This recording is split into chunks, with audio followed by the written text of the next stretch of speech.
sugar, you know you're getting real Coca-Cola taste you love. And with zero sugar, it's so delicious, you can almost taste it with your ears. Tingling on your tongue, fizzy deliciousness. Listen to that cascading liquid. It's unmistakably tasty.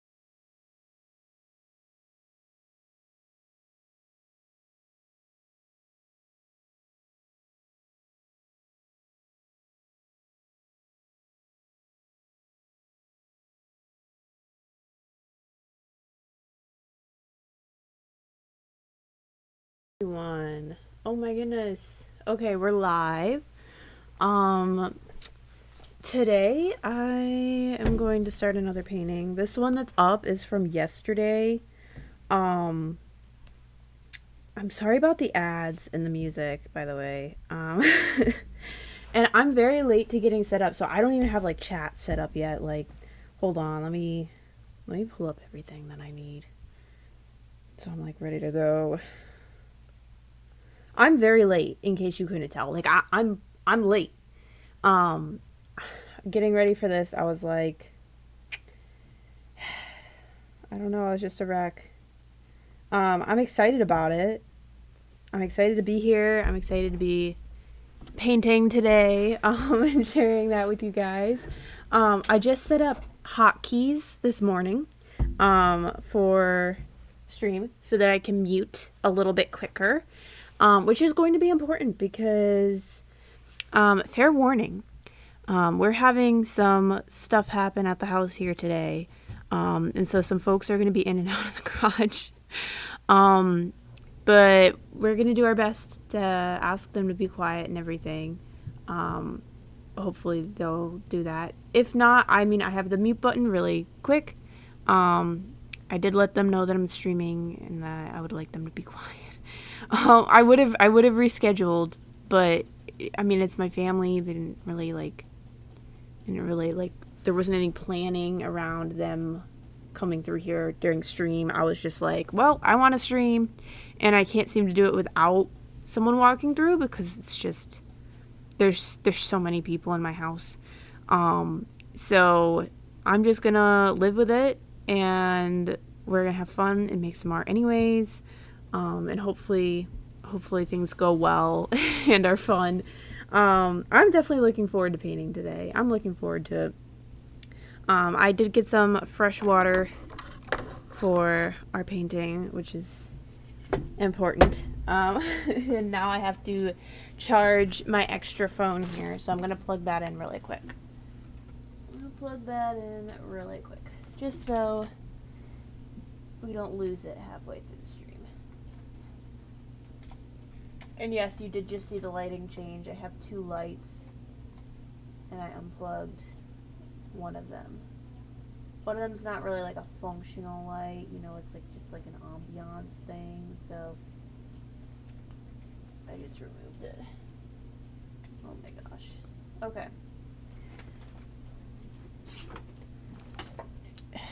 Yeah, sorry if the start of stream is very awkward, because again, I wasn't even sure I wanted to start stream because of all the stuff going on in my house today, but I was like, I can't be missing days. I think I need to find a day other than Sunday to stream. That way, if things like this happen, like, and I have to reschedule, like, I can just do it. But this was my painting from yesterday. I think it turned out pretty nice. I kept her pretty simple. We're not frozen, are we? We're not frozen? No, we're not frozen. Okay, we're good. But yeah, I think she turned out pretty nice. I kept her simple. Because the last couple I've done have had, like, you know, doors swinging open and like items that you could take out of the painting. But this one is just a glittery fairy, and I think she's very nice. She's the 26th or 27th painting of 2026. I think it's the 27th. I think it's the 27th painting of 2026, which is a big deal. Very exciting. We're approaching 30 paintings, which is where I wanted to be by the end of March, because my goal for 2026 is 120 paintings. But we'll see if I actually hit that goal. Like, we'll see if it happens or if I just get kind of close, you know. But obviously the most important thing is I want to make art that I'm happy with in 2026.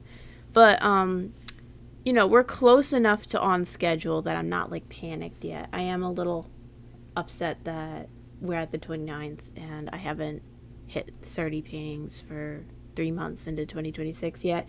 But, you know, I'll get there. Hey, girlie, sorry I'm a bit late. You're not late? Oh, it's okay. Thank you. Hello, how are you, Scarlett? Let me see. I need to pull out a painting to work on. I was just showing off the one I did yesterday and talking about how I want to do 120 paintings for 2026. And I'm like 26 or 27 in. I need to check like my Twitter and see what I said it was. Because I think I said it on Twitter.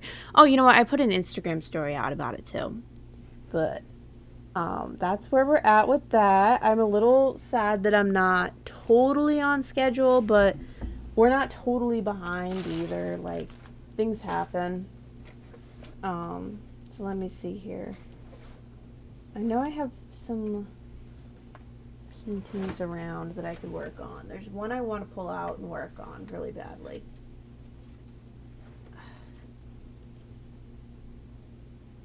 Where is it?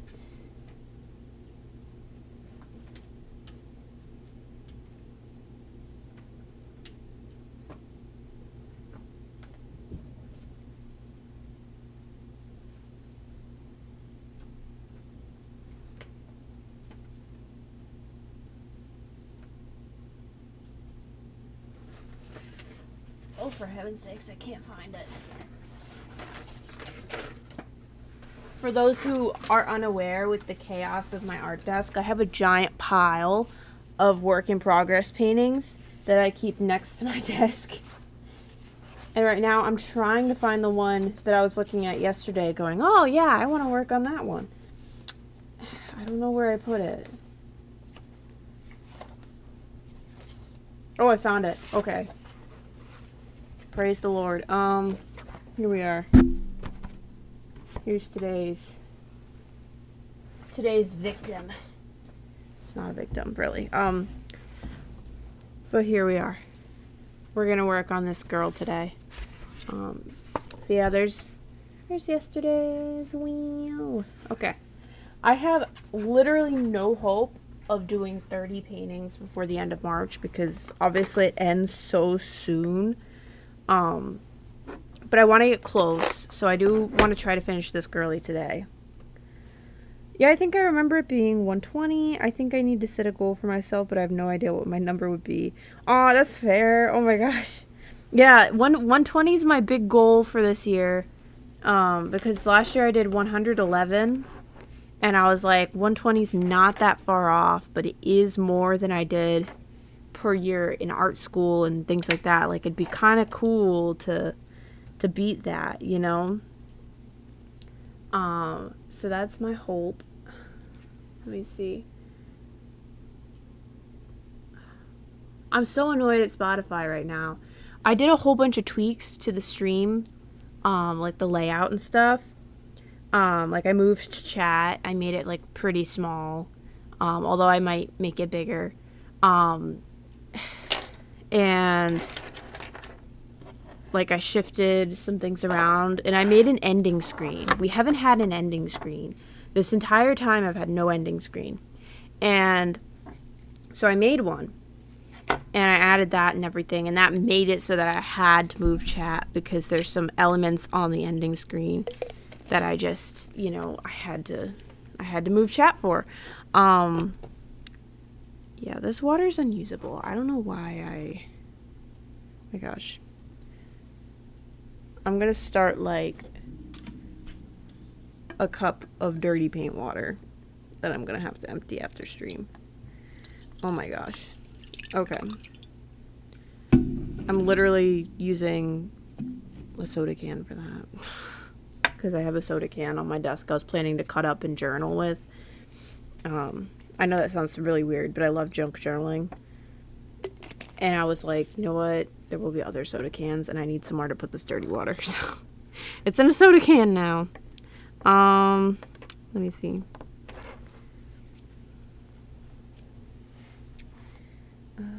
For a number for yourself, I'd be interested to see like what kind of number you choose too, because yours are so detailed. Like, I don't know.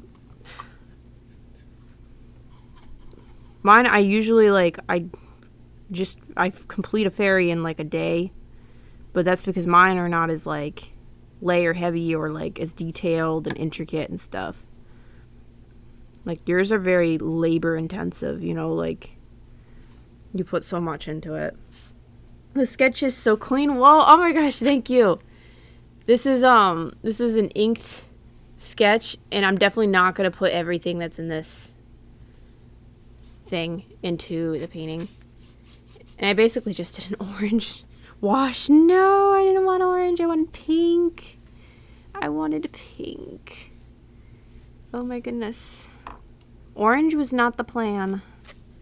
Orange was not the plan. It's okay. It's fine. We're going to give her probably a warmer skin tone anyway. She looks like she could have like a warm skin tone. Or should have a warm skin tone, I think. She just looks like a very sunny character to me. And I feel like that means she needs a warm skin tone. In this particular case. Okay. But I did want pink. So I feel like pink is like my starting color of choice no matter what when I'm starting a painting. And I just broke that tradition, and I'm heartbroken. I'm heartbroken, guys. Oh my gosh. If I was smart, and this will probably be what I do next week, I would have logged into TikTok on my extra phone and then streamed there too. And then I would be able to, like, I don't know, direct people to my YouTube from my TikTok. I don't know. I would do that on Instagram too, but I kind of want to encourage people to leave the Instagram platform too, like to go to YouTube, if that makes sense. I don't know. TikTok, I feel like you have to show people that you do stuff on other platforms. Instagram, I feel like people are there because they also follow you on other platforms, if that makes sense. I don't know. I have no idea if I'm just saying nonsense, but joining back to TikTok in 2026 is actually the craziest thing I did, like, ever. Which I actually don't know if I announced it on my community page here that I rejoined to TikTok, but I did announce it on Instagram, and I announced it on Ko-fi, that I have a new TikTok page, which is so funny because my first YouTube video here is literally me talking about why I left TikTok when it was my biggest platform. Because for those of you who didn't know, when I was like 16, I was on TikTok and I had around 4,000 followers there. And then I left for multiple reasons, right? For multiple reasons. At the time, people were saying it's like spyware. And then the other thing was like my For You page was like all politics, and that made me like really depressed, especially at 16. Like, that's a rough age to be as is, but you throw in there people like just like giving you news and like real world events and like their political opinion and stuff. I was like, oh, I don't want that. I don't want that. Oh, it was depressing.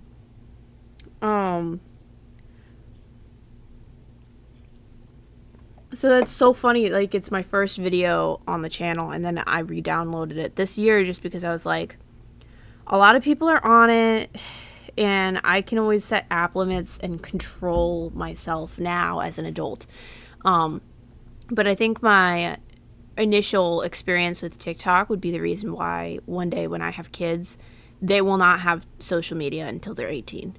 Like, they will not touch it. Like, I love social media, but we are not heading in a good direction with like what it does for people's mental health and stuff. I love creating content, but you do have to control your screen time to an extent, you know. The Instagram platform has been irritating lately. I honestly feel like TikTok is better at sharing art to others as of late. I feel that too, but the other reason I really left TikTok back then was also like I felt like it was a very isolating platform. Like you open it up and it brings you straight onto your For You page because it's trying to encourage you to scroll. And then you go to your following tab and it's like all videos that they would never show you on your For You page, but it's videos that you followed people to see. And that I found very upsetting because I was like, is that the same thing happening to me? And I knew the same thing was happening to me because I could see my analytics and everything.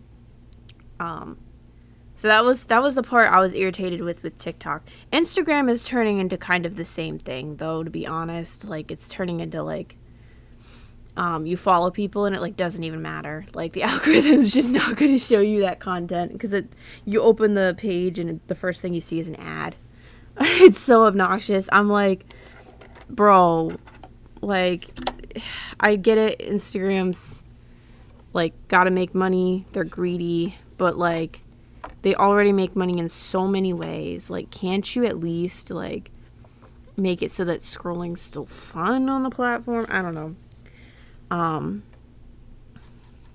I always felt like Instagram had a better sense of community to it than TikTok, but I do enjoy TikTok now that I have it again. Like, it's fun.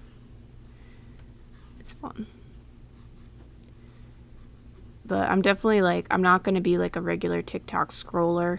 I don't know, I feel like the algorithm's not intuitive, but that could be just my experience. That could be because it's a new account, but that was my experience when I had it before too. I don't know.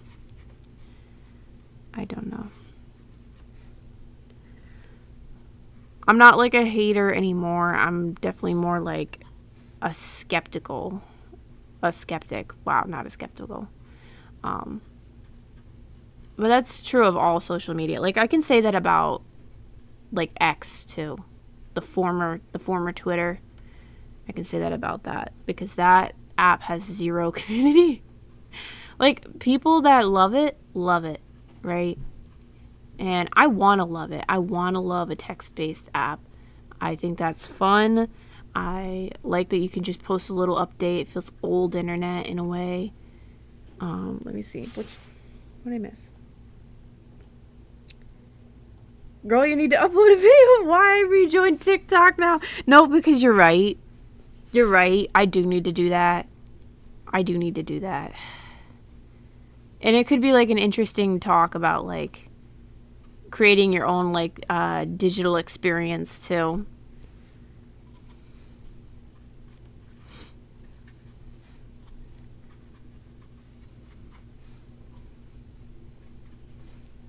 Hopefully I can enjoy the platform kind of casually and not get crazy addicted, because I don't need that. I don't need that in 2026. I think I'll be okay though, because I'm already addicted to Instagram Reels. I'll be good. Just because I'm spending all my screen time on the other app. I think TikTok will be okay. But let me see. I noticed it's so much with stories now too. Like, every other story I watch is an ad. It's so frustrating. Yes, this is true. It's getting worse. It's like, I don't know. It's just becoming an ad platform, which is so obnoxious because I love it. I love Instagram. It has allowed me to make so many friends. It's such a great, like, social platform. Like, so many great artists create great content on there. Truly, like, it's good. It's a good app, but, like, it has some problems. It has some serious problems, and it needs to probably figure out what it's trying to be, because I feel like it's trying to be everything right now. Like, it's trying to be the casual diary. It's trying to be the best app for brands. It's trying to be the best app for creators and creatives. But then also it's trying to just keep people scrolling and keep people uploading, but then also they want you to pay for views. So it's like, I don't know. I saw a TikTok as a pay for views option too. I'm sure that's going to become a problem eventually. If it's new. I don't know if it's new. It wasn't around when I started out, but it might have been here for like 2 or 3 years. I don't even know. But it was advertising to me on the app yesterday, and I was like, "Oh, they have that now. Okay." And I think Pinterest has it too. Pinterest was also advertising something similar, and I was like, "Really?" Like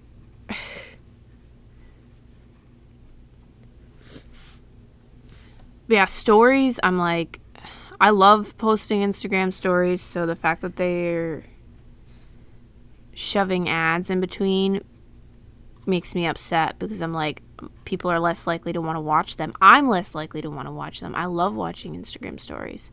That's what I do half the time when I'm on the app, other than posting and other than watching reels, because I do watch a lot of reels. I actually do need to get my screen time like under control. Yeah.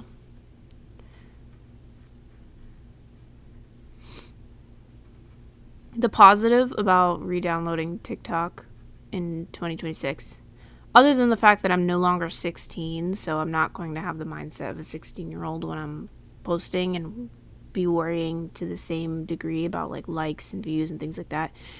And because I remember what happened in my last account, right, where I was doing really well. I was like having viral videos at the beginning, and then Instagram or TikTok just like dropped my account into the abyss. Let me think. What else? The other positive is basically I'm putting eggs in other baskets.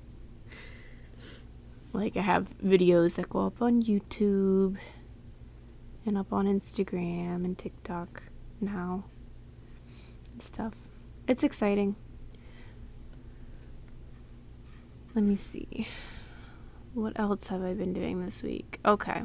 I finished watching the playthrough of the Resident Evil 1 remake that I was watching. I need to watch the other version of the playthrough, because if you're not familiar with the Resident Evil games, there are 2 characters for each like game.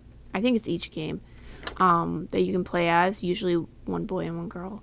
And each playthrough is like a little bit different because it's trying to tell like a story. So I watched the first one, and now I need to watch the second one. And then I also watched, before I knew that each playthrough was different, I watched the Resident Evil 2 remake playthrough by another YouTuber. So I think it was King Wolves I watched. I can't remember his name. King Wolves something. But yeah, it was fun. A fun watch. And I'm enjoying it because it's like something a little different. I can't do like zombie stuff, but games, for whatever reason, it doesn't freak me out. Movies I usually can't handle because I feel like in horror movies people are very, very stupid, and it's upsetting for me. And in games, I don't know, first of all, it's usually kind of cartoony. So I'm like, okay. And then also your main characters are like kind of immortal. Like there's not the same kind of pressure. Like you just start over, basically. It's not like your character's gone or dead or anything. I wonder if that's why it's a little easier for me. I don't know. I got my screen time down for 2 hours this week, which is kind of crazy. But sometimes my screen time goes up because I have my phone on for references when drawing. Oh my gosh, 2 hours? That's impressive. Yeah, my screen time gets blown up because of YouTube on while I'm drawing. I put stuff on while I'm drawing. I never draw in complete silence. It's either me yapping while I'm streaming or I'm watching something. Like, I just can't. I mean, actually, it's not true that I can't, because I do it. I've done it before, but usually I have something on. So 2 hours is impressive to me. But yeah, having it on for references, that will definitely blow up the screen time a little bit. Oh my goodness. Oh my goodness. I always like to pretend that me watching YouTube while I'm drawing doesn't count. I'll be like, yeah, that doesn't count. YouTube doesn't count. It definitely does, but I pretend it doesn't. I'm like, it's okay.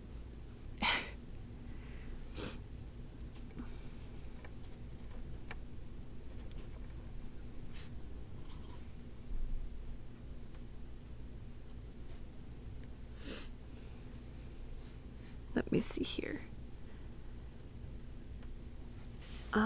Okay. So we have the shadows down, which is good. Oh, I gotta shade this flower. Okay. We have the shadows down, which is good, and I get to start thinking about some colors and stuff. I'm thinking I want her to have probably red hair. I feel like red hair would look good. And then kind of an olivey skin tone. Like I want it to be warm. Like a warm undertone. And then I think for her dress, that's hard. I kind of want a mix of colors. I think purple would actually really suit her. I think purple and then like a light pink. Purple and light pink. And some green, of course. I have to have green in there.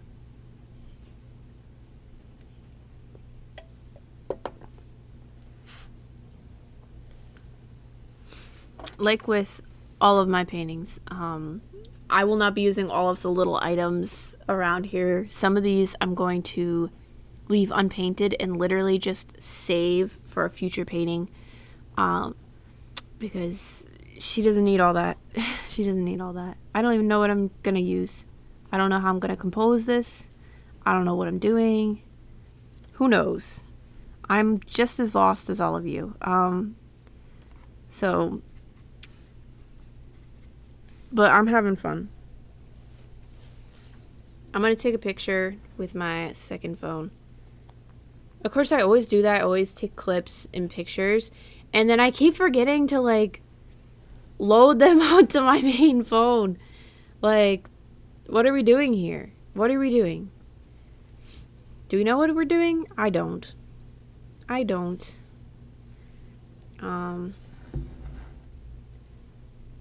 I guess I'll record like a clip too, so at least I have some footage for like a YouTube video. Of course, if people want to watch the stream back, they can. I'm gonna start changing the thumbnails to like match the paintings too. I feel like sometimes I leave the thumbnails for my streams kind of meh, you know. Usually I do like a work in progress version, but I might change it to the finished version later, if that makes sense. We're gonna give her some blush, because all my fairies need to be blushed. They need to have some blush on. Goodness knows they need all the pink. Okay. I wish I had my hairdryer.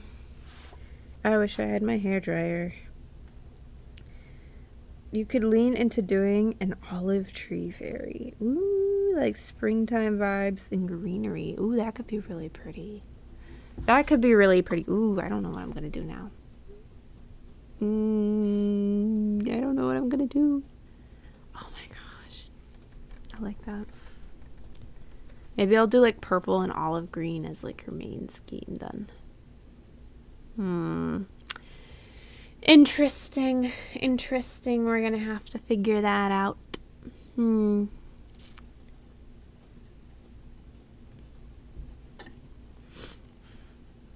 I'm stuck waiting for this thing to dry. Let me think.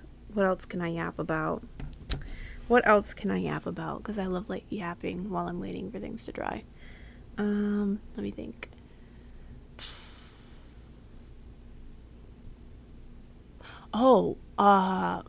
I had my neurology appointment this week, and that was an interesting time. I say an interesting time. Nothing really bad happened. Like, nothing bad happened. I updated, like, not my actual neurologist, but he has, like, PAs, like, practitioner's assistants or physician's assistants, whatever that means. And I spoke to one of those, and I updated her on, like, my back and everything and all that fun stuff. And she was, like, asking me more about, like, the general achiness I have and everything. And she offered me, like, this little device. I think it's called, like, a neuromodulator or something. There's some available over the counter for migraines, apparently, but this one's a wearable that you can put on your arm, and you wear it for like 45 minutes at a time. And apparently right now it's approved for migraines. Like, it's FDA approved. It has, like, or FDA, I don't even know. It's gone through clinical trials and it's approved for migraines. But right now it's in testing for fibromyalgia. I don't know if I have fibromyalgia. I know I have general achiness. It could be anything. It could be a side effect of my back pain. It could be, like, tension from my neck. It could be whatever, just trickling down to the rest of my body. But she's like, it might be able to treat multiple problems at once because they're testing it for body pain and it's supposed to work naturally with your body. So I was like, that's kind of cool. So I took that. It's supposed to get shipped here. So yeah, I'm very excited.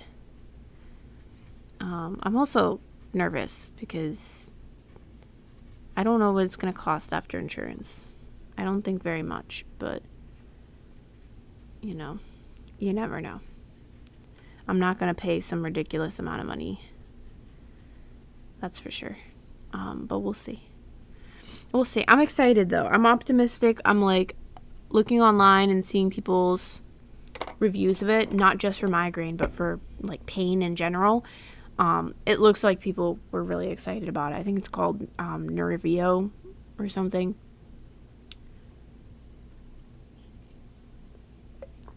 I'm excited about it.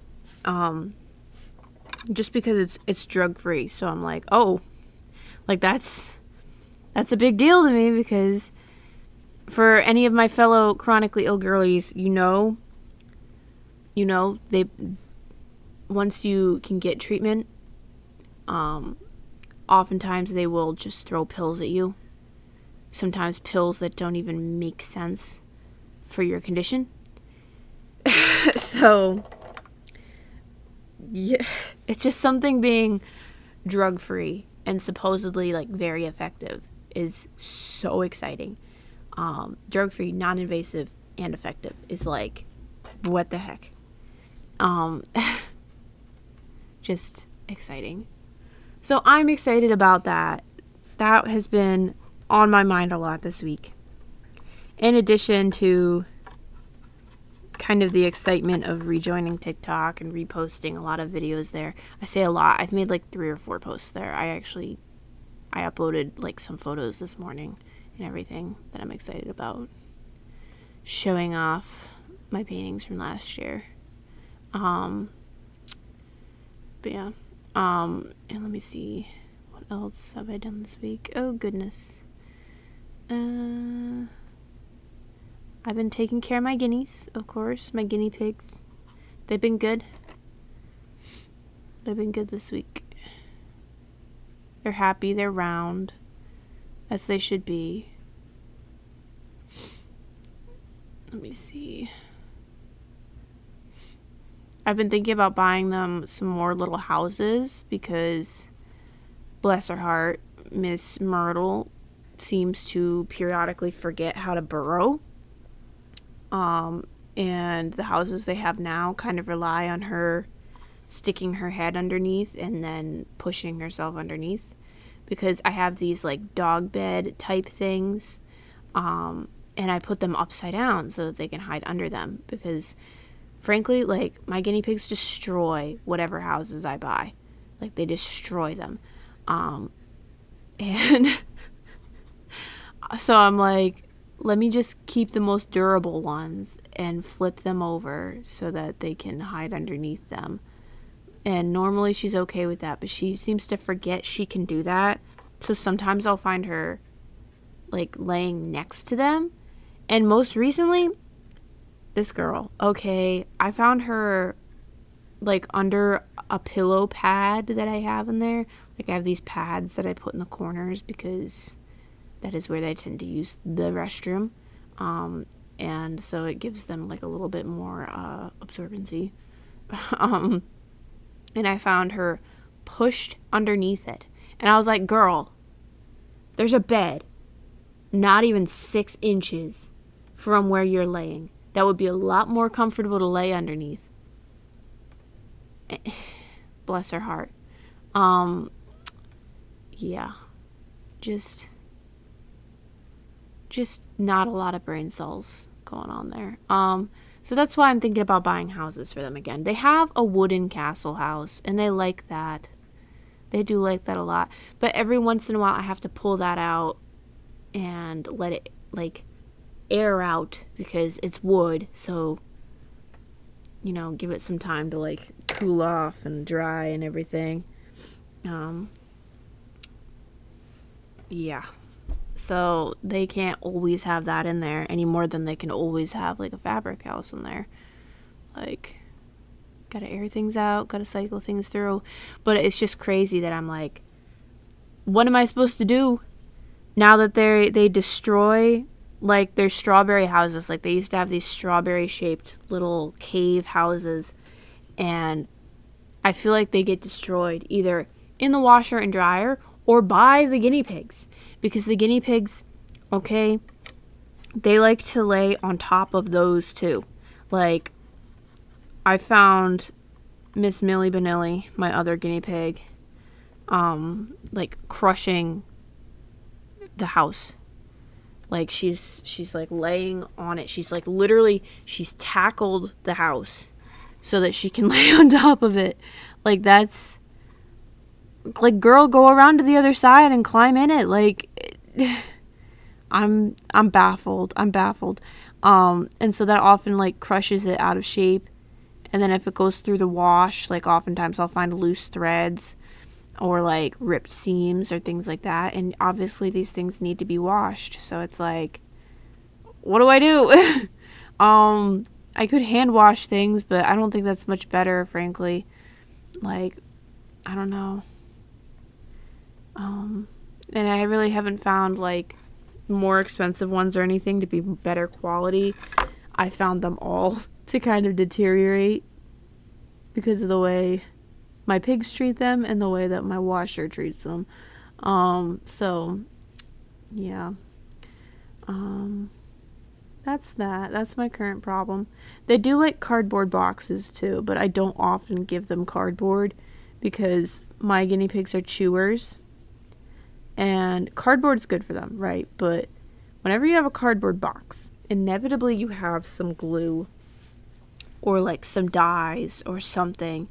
And I know, like, a guinea pig chewing on a cereal box is not going to hurt it, right? But say that guinea pig is chewing on cereal boxes for years and years and years. That's a lot of dye in their system. So that's a lot of artificial colors. So I try not to give them those. And I definitely don't want them to get a hold of tape or anything on a box. So I tend to be very careful with which ones I give them. And how often and everything. So that's my rant about that. Hope you enjoyed. Let me see. What else can I ramble about? Because I do love rambling. Okay. I'm going to just talk about her headpiece really quick. Because I love her headpiece. So this was very much inspired by, like, fantasy medieval garb. A lot of the stuff that I saw at the Ren Fair last year, actually. Oh, and her hair's still wet. No. Oh my gosh. Okay, you know what? We'll work on that later. That's fine. That's totally cool. Oh my gosh. So cool. I'm literally so happy that bled into her hair. I'm so happy, guys. I'm overjoyed, can't you tell? Hello, how are you? Welcome in. We're rambling today. Rambling and painting. Oh my goodness. Let me see. Let me see here. What else can I talk about?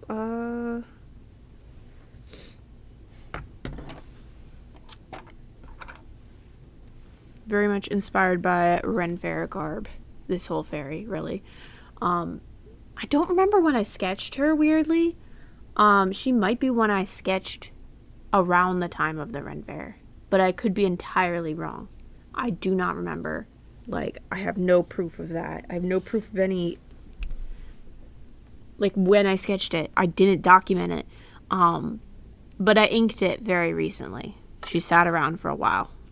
Sat around for a good while. So yeah. She's one of those girly pops that's been sitting in my sketchbook for, like, months, probably. If I had to guess, I probably sketched her either in December or November. I can't remember. I just can't. I have no idea. Fair warning to everyone in chat. I have a lot of activity in my house today, so we might have some family coming through here, and they might be loud, and I might have to mute myself really quick. So I'm giving y'all fair warning because, yeah, there was no way I was gonna cancel stream today. There's just no way. I'm at a point where I'm like, I either have to live with the interruptions because I live in a busy household, or I have to never stream. So that's a fair warning. Fair warning for today. Hopefully no interruptions, but we shall see. We shall see. Hopefully none. But let me see. What am I gonna give her for her dress color? I know I want purple. I know I can feel in my heart that purple suits her. I can feel it. I want green too. Because green would look good. I'm gonna mix up some purple real quick. Get some ultramarine blue. Is it ultramarine? I don't even know. It's like a purpley kind of blue. And I'm just mixing it with like a little bit of pink.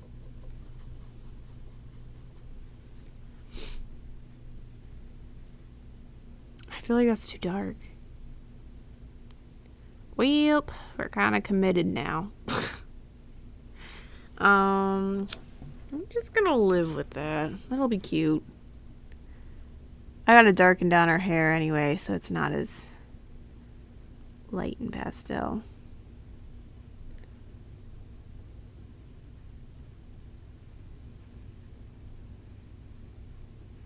I definitely feel like a mismatched royal kind of vibe would suit her. Like there's gonna be purple, green, and probably like a purpley pink kind of color, like a lilac, kind of like throughout her design. And we're probably gonna throw some patterns in and things like that.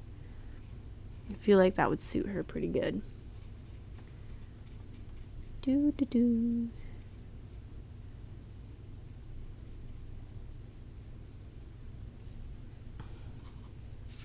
Something I remember from college about purple specifically in my art classes was that that was the one secondary color we had to buy a bottle for in most of our classes.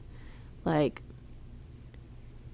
watercolor, they were like, yeah, don't even try to mix like a purple, like just buy a purple tube. And it was the same with oil painting and illustration and everything. Like pretty much every other secondary color you can kind of mix pretty easily, but purple is tricky. Purple, you can only get certain shades by mixing. Everything else, you've kind of got to get the natural pigment more for, because color moves through layers differently when it comes to different pigments. So most of the time when you're mixing purple, you just kind of get like a color like this. It's kind of gray looking. It's purple. Like, it's purple, but on camera, it definitely doesn't look purple. Like, I'm looking at that on screen and I'm going, that's not good. So I'm gonna find a purple watercolor tube really quick. Do I know where my watercolor is? I think I do. I think I do. Hold on. Oh my goodness. I'm bumping everything.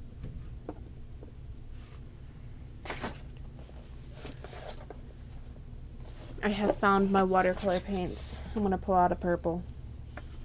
I should replace, I have a white in my palette that, look at my disgusting palette, okay? There's a white in that far right cube, and it just looks like another green, okay?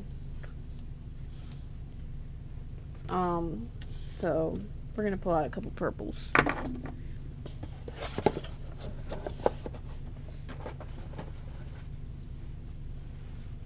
We're gonna pull out a couple purples. Let's look at these purples right quick. Okay, we got a couple choices.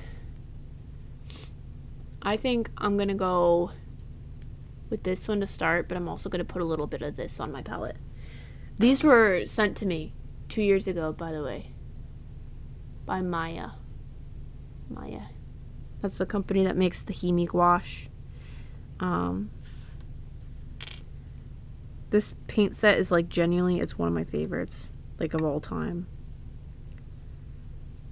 Like these bottled ones, these are incredible paints. Like I don't know how much they charge for this, but when I run out, I'm either going to beg them to send me another one, because I will always give them good rep, or I'm going to have to cough up the money to buy it.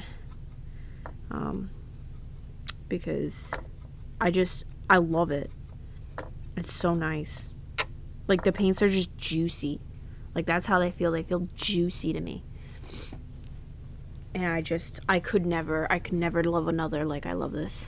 I've used, like, the Winsor & Newt Professional paints, and those are nice, too. Those are very good. These are comparable, I'll say. But these are my favorite. Oh, my gosh. They just feel so good on the brush. Like, they're just nice. I'm getting some purple down. We're gonna need to mix this a little bit, because this is just straight purple right now. We're gonna make a blue purple. I want a blue purple.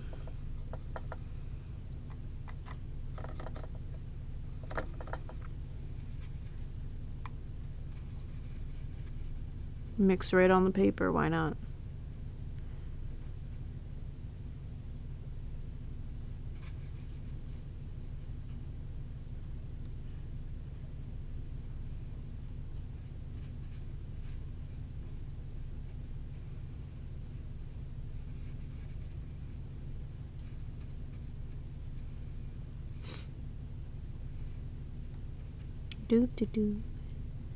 Oh my goodness. Okay.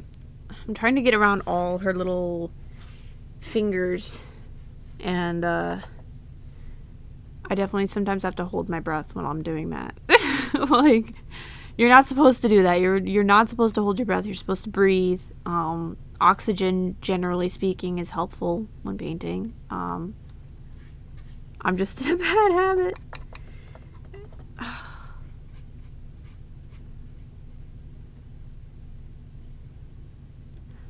But yeah, I'm like calling back to conversation from like a couple minutes ago. I'm just so blown away that this was, like, purple's the one color you really can't, like, mix with when it comes to secondaries.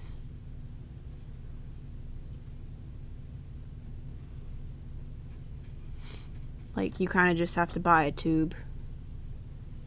of purple in addition to your primaries and all that. I have seen, and I don't know if like people do it a lot, but I have seen people using the CMYK mixing method for certain colors in paint. I don't know if it's like a generally accepted method of mixing, but I remember I saw a video, I think on Instagram a while ago, of someone mixing like that. It was just interesting. And I will probably try mixing like that at some point. But I don't think I will do that with watercolor. I don't think I have the colors for that even.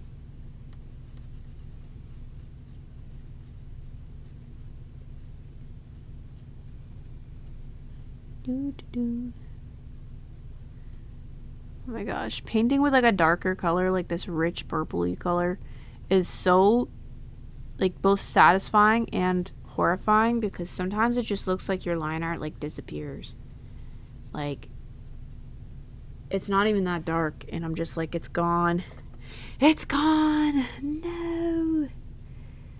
Oh my gosh. Okay.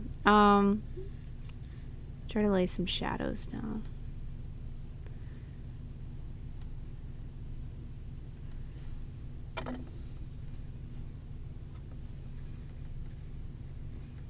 I just like globbed a whole bunch of water on here and I definitely should not have done that.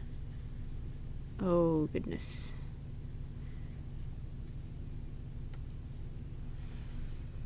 I'm sure it'll be fine.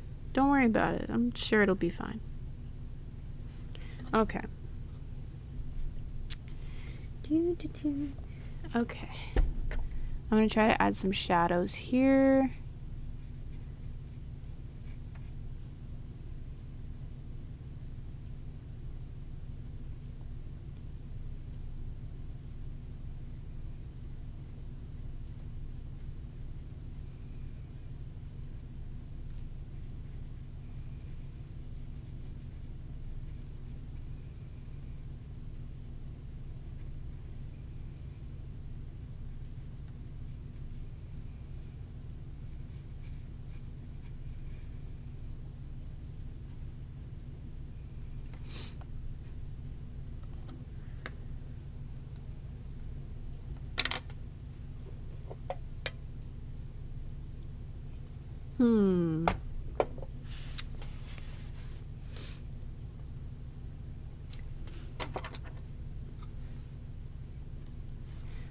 Let's see, what can I do now? I guess I'll color her little stone right there. I want to make that like a purpley tone. I think purple suits her for this. I'm gonna give her like a green like little undershirt layer here, but I think I'm gonna do the maybe not. Maybe I'll do green for the undershirt and then like a darker green. Ooh, this is tricky. This is tricky.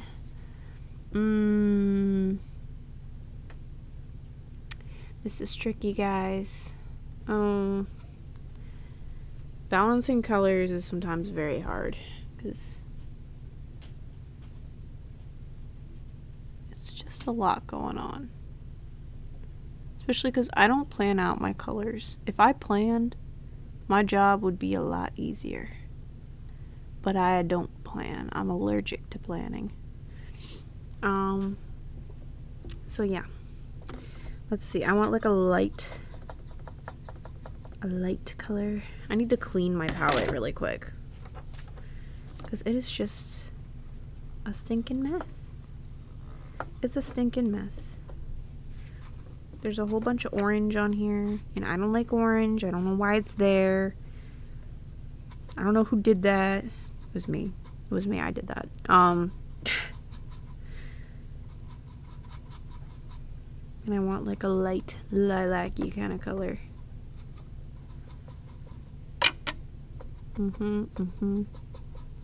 Yep, that looks good to me. Test it out. Looks good. Okay. We're going to do lilac for these wings right here for now. Who knows if I'll keep it lilac, because maybe another color would suit her. But lilac to start, I think, makes sense.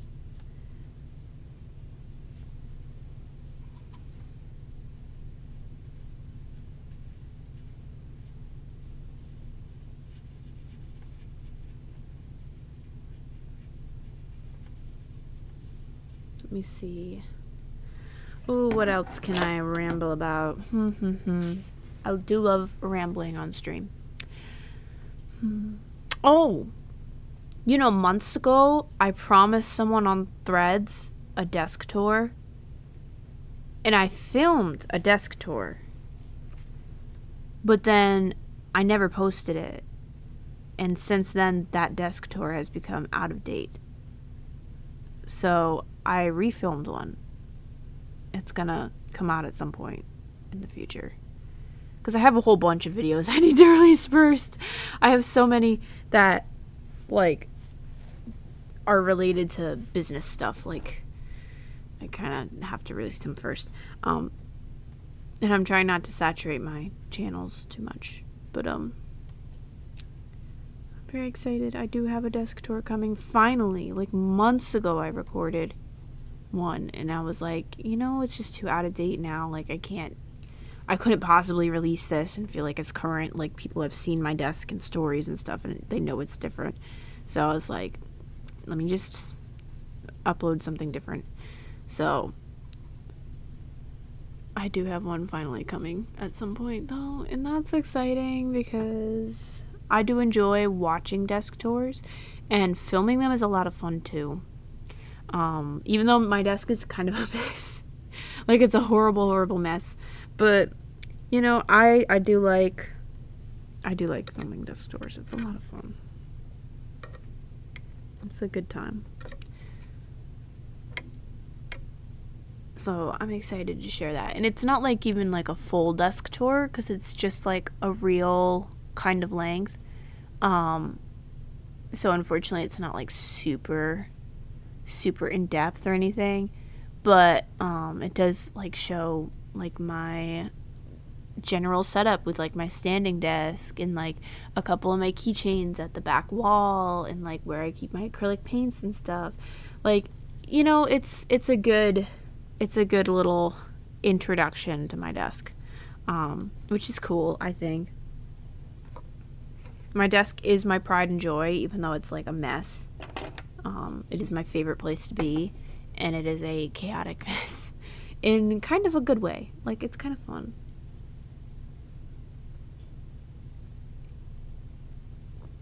There's definitely like a lot of scrap material, like scrap paper, scrap cardboard, things I'm like intending to use and they just sit around and wait.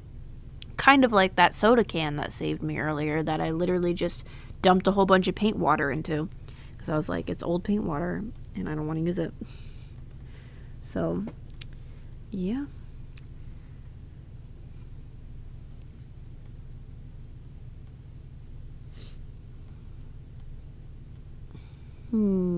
Okay, I think I need to work on her hair a little bit.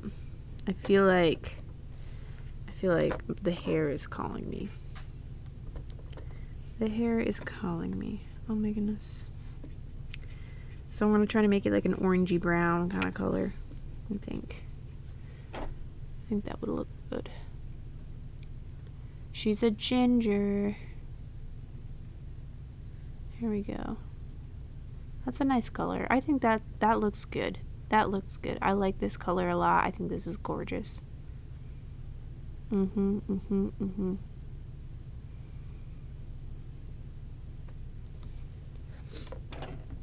I kind of go through phases where I paint different hair colors a lot. So I'll go through phases where I'm like doing like a ton of blonde or like a ton of red hair or a ton of brunette, a ton of curly hair, a ton of wavy hair, whatever, like different colors and textures and stuff.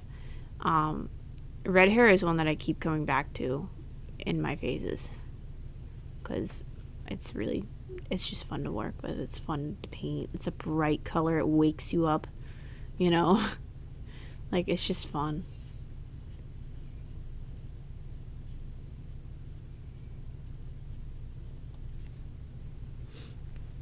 Blonde hair I come back to a lot too, because I feel like, I don't know, it's a fun color to paint. Like, it's also like less layering, so sometimes when I'm like, the hair is kind of an afterthought and I don't really feel like layering a ton or whatever, blonde is like really...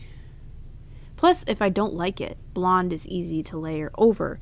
There have been times where I put down a color and I don't like it, and blonde is like an easy one to go, okay, well now it's brown or now it's red, by just layering more paint over it. It's an easy fix if I don't like it.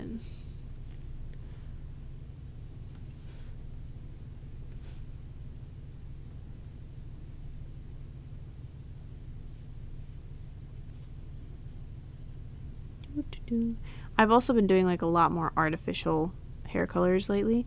Well, maybe it's artificial for people, maybe not for fairies. Maybe for fairies they have naturally pink and green hair. Maybe that's kind of one of the perks of being a fairy. I don't know. I imagine it would be. At least it is for my fairies. But when I say unnaturally colored hair, I mean not natural for humans. And that's been a lot of fun. I did like a ton of that when I was younger too on my characters, like more unnatural colors. I did like split dye characters, like half and half kind of thing. And then for a long time I didn't do any of that. Like I didn't do any artificial color hair. Like I just didn't want to paint that.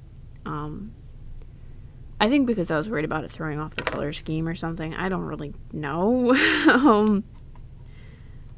But it was kind of cool to go back to that and incorporate it into my fairies a little bit.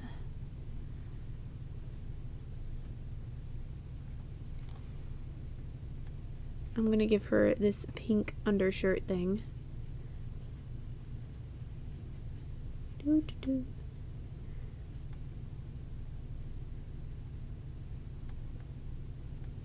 Okay. Give her a pink ruffle here to match. Okay. Where are we at here?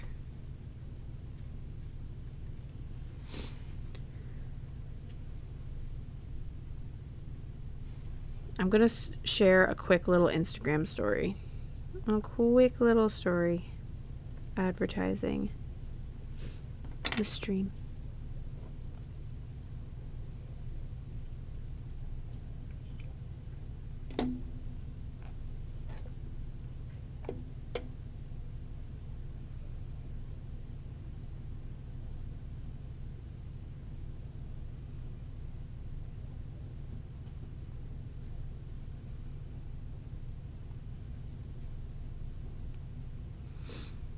Let me see here. I just took like a photo really quick and I copied the link to our stream. And I'll upload that really quick. I wish I was logged into my TikTok on my second phone. But what can you do? Sometimes you can't plan ahead and you just have to roll with it.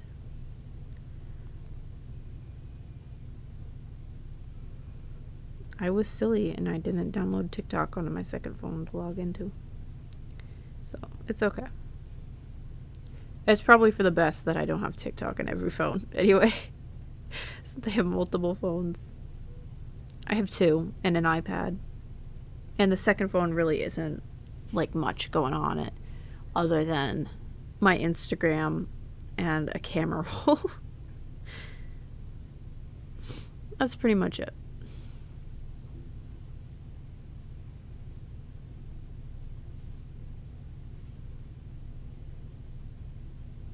Okay, there we go. Yippee. Okay, sorry about that. Let me see here. I'm going to paint the flowers surrounding her, and the flower that's in her hair that like kind of matches it, like these guys, pink, because I love painting pink flowers. Try to tone it down a little bit from that like fuchsia color that just went down.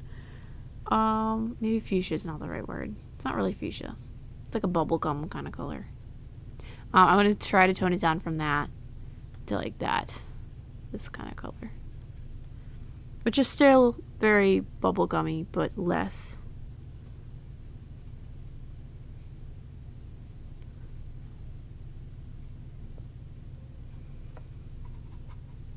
So I've been really good lately. I haven't bought any blind boxes for like a couple weeks.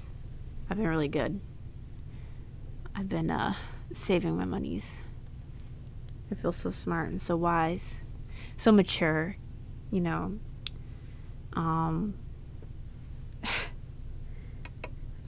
feel it makes me feel like a real woman, you know, like rather than a child.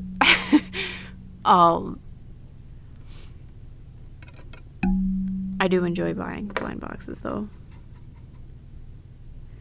I don't know. I haven't felt like the incessant need to do so for a little bit.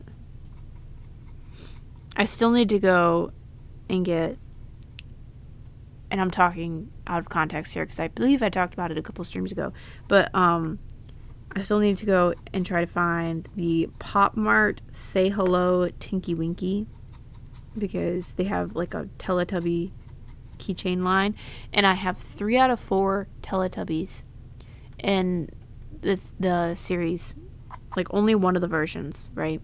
Because I don't want the whole collection. I just wanted one of each Teletubby, and I don't have Tinky Winky, and Tinky Winky is my favorite. Tinky Winky has been my favorite since I was little, and so of course the fact that I've gotten 3 out of 4 means I need the 4th. Like I need Tinky Winky. That's my favorite. That's my childhood favorite. Like, so at some point I will have to go and try to find that. Probably on Facebook Marketplace, to be honest, because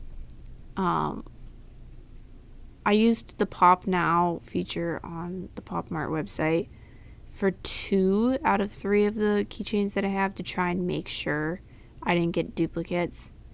And it worked. It worked. That's why I have like all different ones. But I don't want to take that risk again, seeing as I have 3 out of 4 of the characters, and there's like 2 versions of each character, and like Pop Now doesn't tell you everything until you buy it. So I'm like, okay, let me just go online and find specifically the one that I want so that I don't waste money. I don't care about the secret one. I don't care about any of that.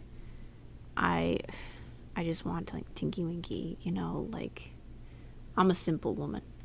But I've been really good lately. I haven't been buying those. I've been really good. I've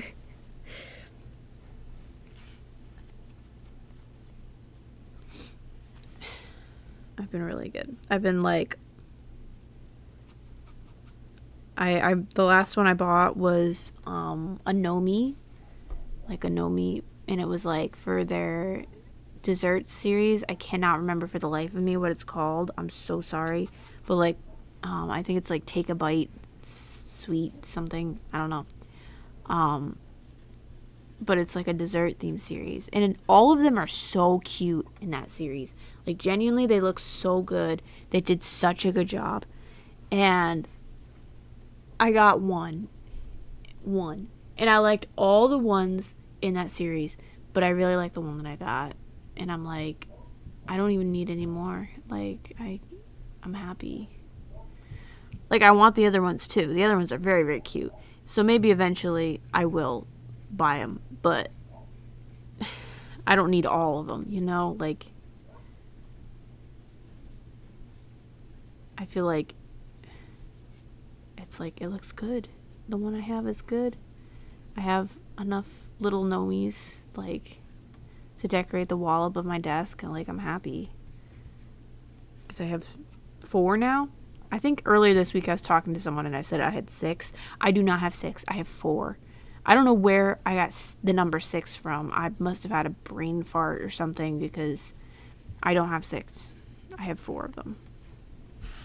I was doing so good with not buying blind boxes until I saw 3 on Depop that I didn't have for $28.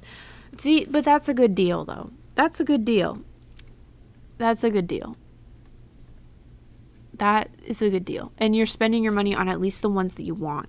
You know what I'm saying? Like, that's why if I go get that Tinky Winky, I'm going on, like, a secondhand site and getting it that way. Like, I'm not buying a blind box and taking the risk of getting like a second Dipsy or something, like a second Lala, second Poe, whatever, even if it's the different version, because I want Tinky Winky. Like, I got all the other ones and I love all the ones that I have. They're so cute. They're so cute, but I don't need duplicates or the other version. So I want Tinky Winky, you know, and I don't care which version of Tinky Winky I get. I don't care if I get, like, the line in this collection has 2 versions. There's like the regular version with their coloring from the show, and they're like holding flowers, and then there's the version that's like pastel and they're like holding their like little smiley face cookies that they eat in the Teletubbies show. And the version that I got for all 3 of mine so far has been pastel, like the pastel version with the cookies. But I don't care which version of Tinky Winky I get. I don't care. I am not here to complete some collection. I'm here because I love Tinky Winky and I love Teletubbies. I think they're cute. I love blind boxes. They're so much fun. They're so silly. So that is what I'm here for. I'm a big toy enthusiast, so I've probably spent a lot of money on toys. A lot more money than most people think an adult should. But, like, my whole desk is covered in them. You can see some Calico Critters right there that Scarlett got me. And there's a little carriage back there with more Calico Critters. There's like horses and Calico Critters off to the side. There's a Little People car that I actually got in my Christmas stocking like 10 or 12 years ago. And behind like all this paint and stuff, there's more dolls and figurines like that I've just collected over the course of years and years and years. And some of them are even custom. Like, I like customized Monster High dolls back in the day. Like, back when I was a teenager, I used to do that a lot. I even got into sculpting dolls at one point, which was a very cool hobby, and I wish I was half as cool as 16 or 17-year-old me when I was out here with my Dremel and my polymer clay, like literally carving doll joints and engineering a doll to be able to stand and stuff, which I never finished. Like, I never finished her. I got to the point where I could probably start casting some of the pieces in resin, but I was scared about destroying the original potentially. So I was like, ooh, and I kind of chickened out. But hey, after art school, like, we did kind of go over casting things, like making molds. So I will probably try at casting her at some point just to see, because why not? Like, why? Like, other people do it, I want to do it. Why not? It'd be so much fun. Plus, the doll I made was like, I mean, kind of impressive for like a 16 or 17-year-old. Just kind of impressive. I thought it was impressive.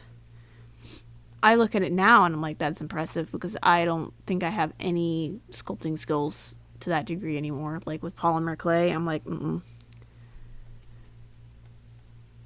Of course, I say that, and like in college, I made a guinea pig chess set. Like a chess set where all the figurines are guinea pigs. And that's not because I'm like some chess fanatic. It's because I wanted an excuse to sculpt, like, I think it's like 32 guinea pigs. Is it 32? Oh, I can't remember. Let me see. 2 royals, being the king and queen. 2 knights. 2 bishops. 2 rooks. Okay, so that's 8 right there. And then, oh yeah, it's 32. Yeah, 32 guinea pigs. I just looked it up. Oh wait, the girl, they have Tinky Winky ones on Depop. I just looked it up. I'll check, because I want Tinky Winky. I want Tinky Winky. I've never used Depop before, so I'd be like a little nervous, but I do need to get on there anyway to like sell some paintings, because frankly Etsy is getting on my last nerve lately. So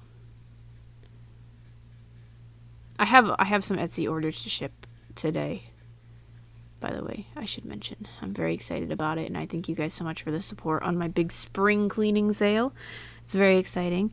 And I can't lie, part of the reason I'm clearing some stuff out for my shop is because I'm so annoyed with Etsy. They nickel and dime you with those fees. And I'm so grateful for the support. But it comes to a point with the fees on Etsy where it's like I can't justify listing everything all the time, because then I was looking at my fees for last year, right, when I was doing my taxes, and it was like $9 a month for some months. Okay, not like flat and even $9 a month, but because of all the listings I have, and some, like when I auto renew, it bills you like all at once for all those listings that would need to be renewed that month, and it adds up. They just nickel and dime you. And they have a right to do that. Like, they have a right to charge for their marketplace and everything. However, in the big 2025, it is questionable whether or not it's worth it for like their marketplace and stuff, where I'm like, I'd almost rather list on another platform, because I'm bringing in all the sales anyway. Like, most people discover me through my Instagram and not through my Etsy. Sorry, I just bumped the microphone. No. Oh my goodness. But that's the kind of thing I've been debating, and that's why you'll see probably a decrease in what I have listed on there. And probably what I'm going to do, maybe, is keep my Etsy shop closed for part of the year. That way I'm not getting those fees for part of the year that I'm not really making money. So I'm only paying for times when Etsy's actually helping me out, if that makes sense. But I appreciate all the support I've gotten and stuff on there, and I'm gonna keep my Etsy. Like, it's not going anywhere. Like, I haven't decided that I'm like leaving or anything. Like, I'm not doing that. It's just something I'm considering, like, as far as where I'm gonna be selling moving forward. Because I found stickers I can't really do anymore. Like, it hurts my wrist. It's so labor intensive to hand cut out stickers, and even charging like $4 a piece, it's a lot of work for like a couple bucks at a time.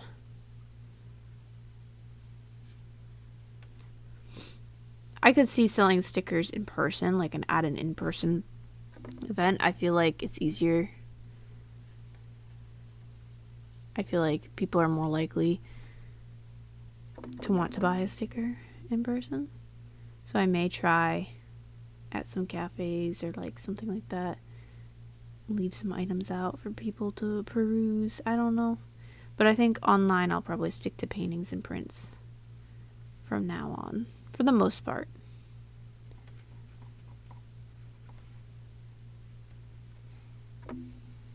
But we'll see. It's literally all talk. Like, this is like flow of consciousness stuff. So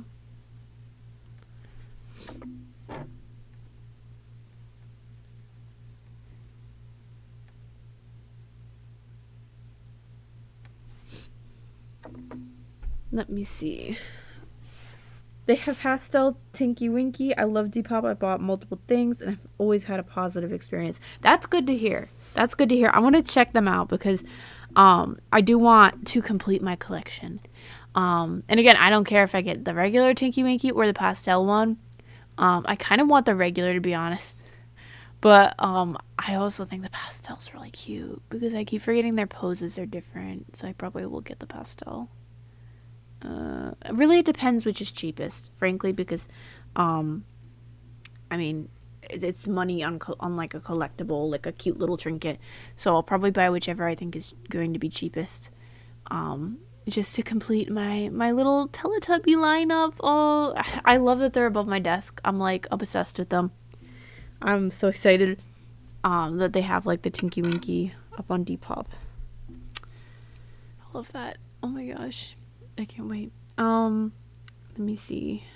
Looking at her design here, I think she needs some green in her corset.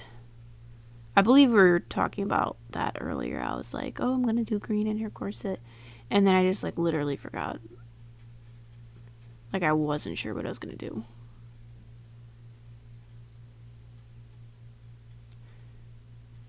Whenever I do like a green corset, it reminds me of the Chronicles of Narnia, the lady with the green kirtle, or the lady of the green kirtle. Let me look up what that is. I never knew what that meant, so I want to look up. I think it's a part of a dress, but okay. A kirtle is a woman's gown or outer petticoat. Okay, so technically, it would be like green skirt, maybe? Like a green skirt. But whenever I do like a green corset, for some reason, that's what it reminds me of, is the Lady of the Green Kirtle from Chronicles of Narnia, who's a very creepy villain. Very creepy villain. I mean, she's kind of throughout the series there, but she's very creepy. C.S. Lewis does a very good job making like a truly evil character for his story. And of course he's quite literally going off of like the devil from the Bible. like the devil, because he's a Christian apologist and writer. But he still does a very good job at making like a character for a children's book series scary and creepy and malicious. Like,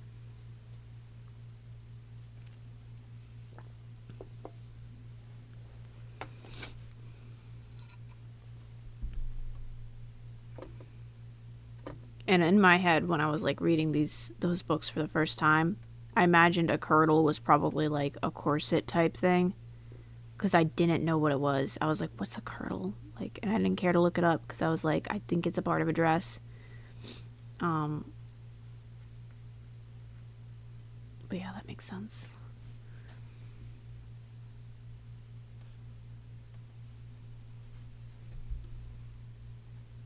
Oh my goodness, there's so much motion in her skirt with the watercolor. There's so much going on. Oh my gosh. I'm actually so excited to try Depop now, like for getting that Tinky Winky. Of course I talk about blind boxes and now I'm gonna buy one. Oh my gosh. To be fair though, it has been like probably 3 weeks.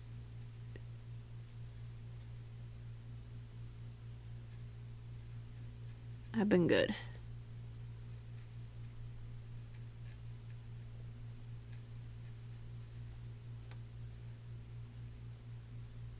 Okay, I'm doing some little shadows on her dress and stuff.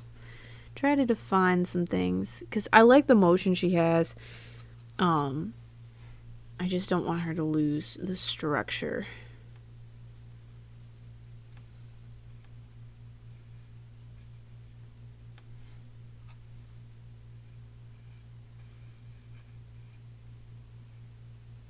Okay, there we go. She's looking good.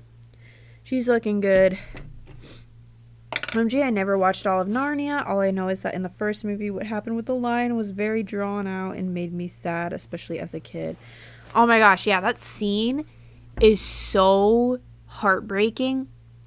Like, I mean, I know why. I know it's supposed to be like the crucifixion of Christ, and Aslan is like a Christ figure in Narnia. Like he's not even a Christ figure. He's supposed to be like literally Jesus, like in Narnia. Like literally that's God in Narnia.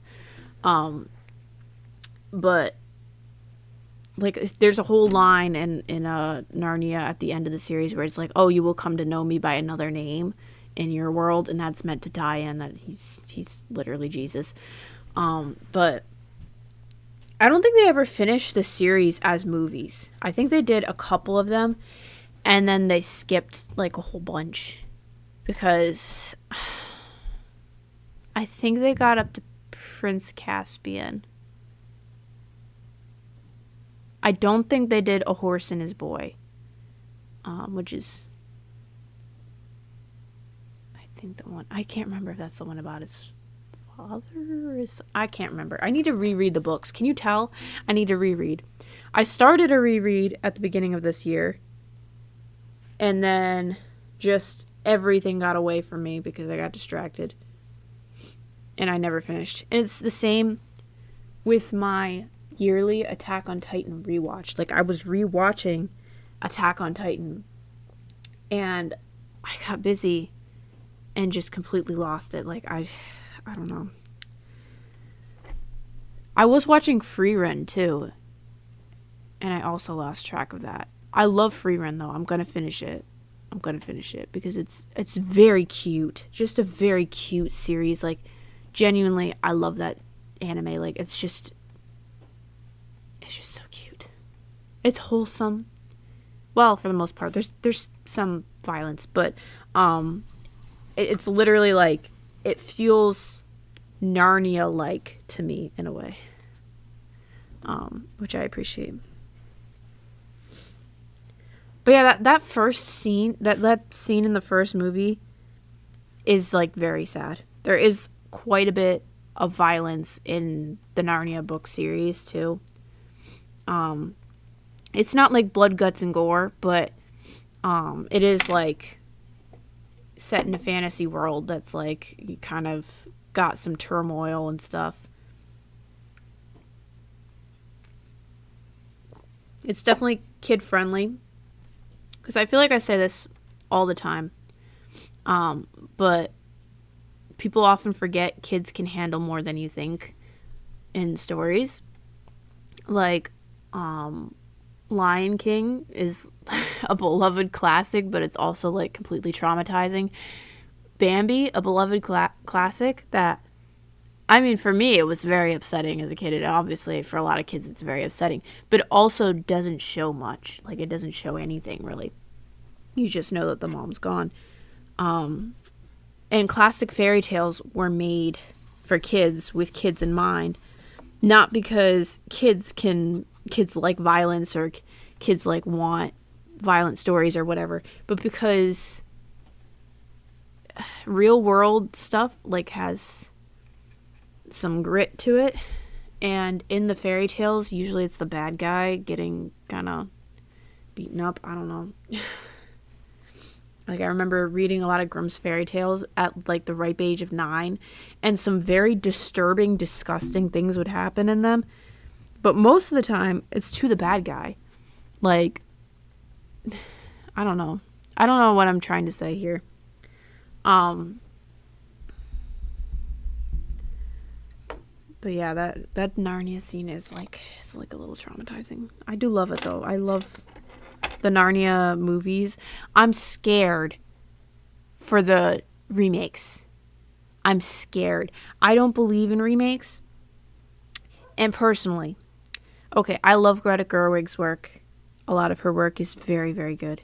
I say I love it, but I haven't even seen Barbie.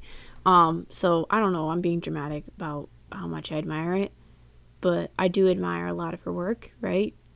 But I don't think she's a good choice for Narnia. I feel like that's gonna be not good.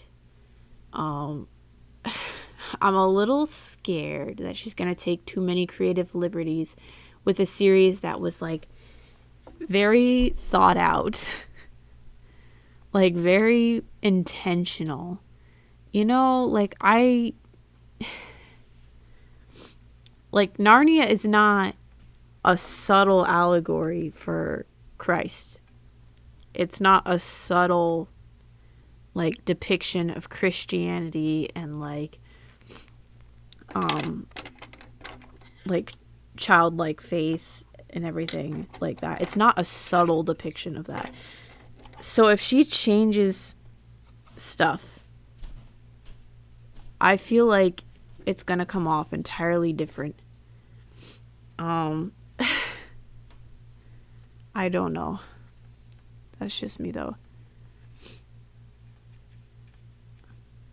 It's kind of like how Lord of the Rings, you really can't just like add on to Tolkien's work and expect it to flow, because Tolkien like literally made up an entire other language because his culture and everything for his characters were that thought out. And then you try to add on to it, it's not going to flow the same, because like everybody should write their own kind of stories and stuff, and you can't just change it. You can't just change it for like whatever, you know. Anyway, that's my ramble about that. I'm just nervous. I don't believe in most remakes. Maybe I'm a hypocrite because I literally said earlier that I was watching the Resident Evil remake games like as a playthrough. But I don't know, man. I don't know that I could deal with those 90s graphics. Maybe I'm spoiled. So for me to say I don't believe in remakes is kind of hypocritical. Actually, very hypocritical. But I don't know. I feel like about 90% of the time, remakes don't do justice to the original story. And I'll even say that about some Disney original films, like, don't do justice to the original story. Like, I feel like, let me think here. Okay. Before I say what I'm about to say, okay? I love the Snow White movie, the original Snow White Disney movie. The one with the hand-painted backgrounds. The one with the rotoscoping. The one where they had to reduce the prince's scenes because he was so hard to animate because they wanted him to look a certain way. So the less he was in the movie, the better, because they could focus on making those scenes look better. Okay? That Disney Snow White. Not the new one. I don't like the new one. I've ranted so much about how much I don't like remakes. I think my feelings on the remake are going to be pretty clear just from that. Right? But even the classic Disney Snow White movie, I will say, misses certain elements of the original fairy tale. And the only reason it gets away with it is because it's not trying to be another movie. And it's not trying to be the Grimm's fairy tale Snow White. Like, it's missing elements, but it's not trying to be something else. It's trying to be Disney's Snow White.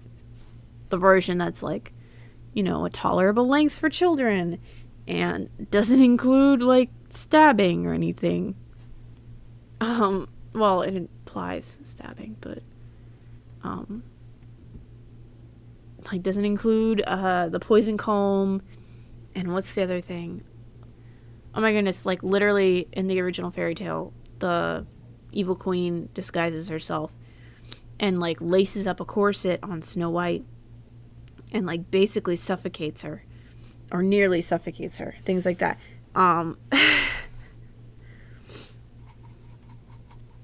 So it misses elements, but it's not trying to be something that it's not. Whereas I think when you look at like a remake of something, you know, like a remake of Narnia, it's like, ooh, what are you saying about the original? Like, to an extent, it feels disrespectful. Like, if you're not improving on something like graphics, like the live action Snow White is undoubtedly a, no offense to the actors and actresses, because I'm not commenting on their looks, okay, but stylistically it is a downgrade. So it's not even like they have the excuse of saying we did this better. And they changed fundamental elements of the characters' personalities too. So it's like, it just feels a little wrong. And I feel like the Greta Gerwig version of Narnia is going to go down a similar pipeline.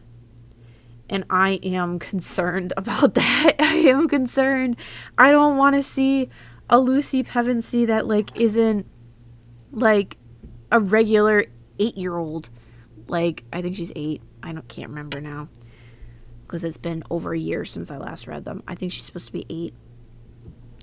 I don't want to see, like, an Edmund that doesn't betray his family in, like, a horrific way in the Lion, Witch, and the Wardrobe movie, right?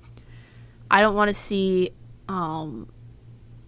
like, let me see what else. I don't want to see a Susan that's, like, so distinctly different from, like, the reserved Susan that we see in the books. Like, I don't want to see that. I don't want to see an Aslan that doesn't act like Aslan. Like, all these things that inevitably will come up in a remake. Like, I don't know.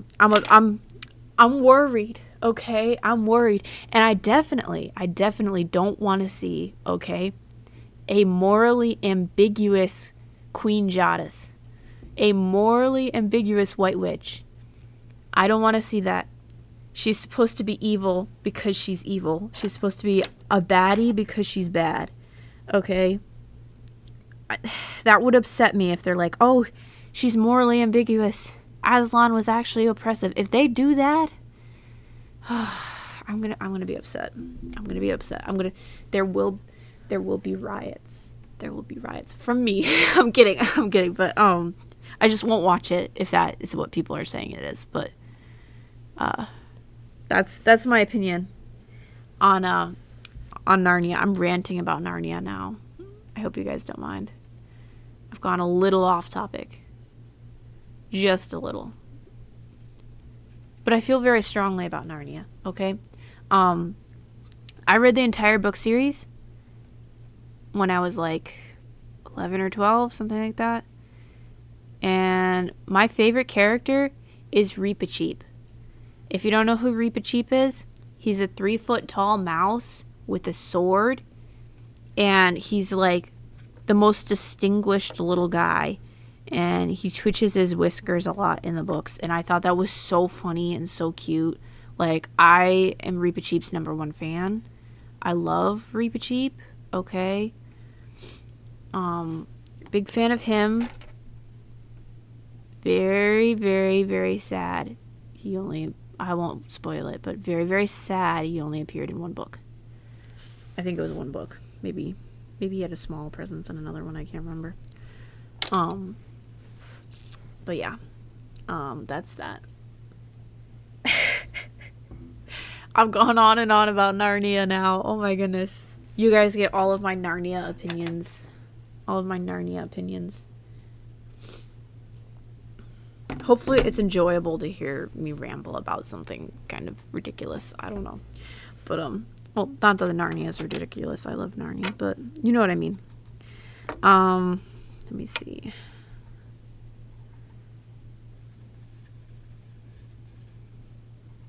I might have to take a little break here in a minute just to take my meds. But I'm going to try to get as much done as I can before then. Get as many colors down on these things. I know earlier I was like, oh, I'm going to leave this stuff unpainted and use it in another painting. And I probably still will use it in another painting, but I'm going to paint it anyway. Let me see. What other shows can I ramble about that I feel very strongly about? Oh, goodness. Well, it's kind of been on my brain because I've been seeing a lot of Star Wars edits on my Instagram reels. Okay. And every time I see a Star Wars edit, like specifically about like the prequel trilogy, I know I'm about to see a cinematic masterpiece. Like the edits are better than the movies. Like genuinely, they're better than the movies. Okay? Every time I see a Star Wars edit, I know I am about to see the crispest cinematic work. I'm about to see the best thing ever put together in, like, I don't know, whatever they're editing in. Are they editing in like some kind of Photoshop, or not Photoshop, Adobe program? Are they editing in like DaVinci Resolve? Who knows? Something good.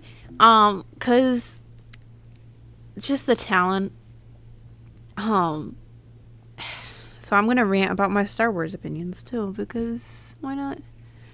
My favorite piece of media from the Star Wars franchise is actually Star Wars Clone Wars Season 6, because that was so good. Okay, Season 6 was so good. I think Season 7 too. I think they have 8 seasons now. I think they did an 8th season, and I never watched the 8th season because I don't have Disney Plus. Okay, and I did not want to go and, you know, pull some schemes, you know, on the free movie websites to get it. But I should have back when I was using my favorite free movie website, which has now been destroyed by ads. But I love Clone Wars Season 6 and 7. I think Season 6 and 7. And Ahsoka is my favorite character because I love Ahsoka. But I never watched the Ahsoka series because I just heard it was pretty awful. Like, pretty gosh darn bad. I do credit them, though. I heard they used a real headpiece for Ahsoka, which is nice. But I also heard, and I saw one of the fight scenes clipped online. Okay, so it's not like I'm not just going word of mouth here. But they had Hayden Christensen back on to play Anakin. And you could tell he was a lot better with the lightsabers than the actress for Ahsoka. And I'm sure she was doing her best. But she might have needed more training with the headpiece or something. Because, yeah. You could just tell he was a lot better with it. And I was like, oh. To be fair, he did have more experience from the other movies and stuff. But they probably should have given her more time to train or something, or done something with the headpiece to make it a little easier to work around while fighting. I don't know. Because Ahsoka's supposed to be like a very quick, sharp character. So for her to like look like she's like kind of sluggish in the clips is like not promising. Like, oh, okay. That doesn't look like the Ahsoka that I'm used to, because she just looks tired. I don't know. The actress was like a perfect match, though, as far as like face shape and everything for Ahsoka. Like, that was perfect.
All right, chat, I am back. Oh my gosh, I feel so cringe saying that. Chat, that's I returned. Sorry about that. My family did enter the garage. And they probably will at some point again soon. Which is fine. They live here too. It just means I have to like take advantage of that as my break time. But I am back. And I have chips. I'm gonna try not to chew them like loudly or obnoxiously or anything. But yeah, I'm very happy. I've taken my meds. I have a snack. Life is good. Life is so good with a snack. And I can continue ranting. What was I ranting about? Okay, Star Wars, right? I was ranting about Star Wars. Let me think here. So I watched the original trilogy, and I also watched the prequels. I did watch some of the new like sequels and stuff. Pretty much anything that's on Disney Plus, I did not watch. So like anything that's like a Disney Plus exclusive, nope. Did not watch Mandalorian. Did not watch the Ahsoka series. Anything like that. I did not watch Andor. One that was a surprisingly good movie but did not feel like super Star Wars-y was Rogue One. And I'm not saying something that's like not been said before. Like a lot of people do like Rogue One, and then they don't really feel like it feels like a Star Wars movie. But it was a fun movie. Like I had fun watching it. One that didn't feel like a Star Wars movie and to me just wasn't good was the Solo movie. That one was just not memorable, really. So it introduced a character that I forgot the name of, probably multiple characters, and that I'm forgetting because it was years ago that I watched it. But it just wasn't good, in my opinion. I don't know.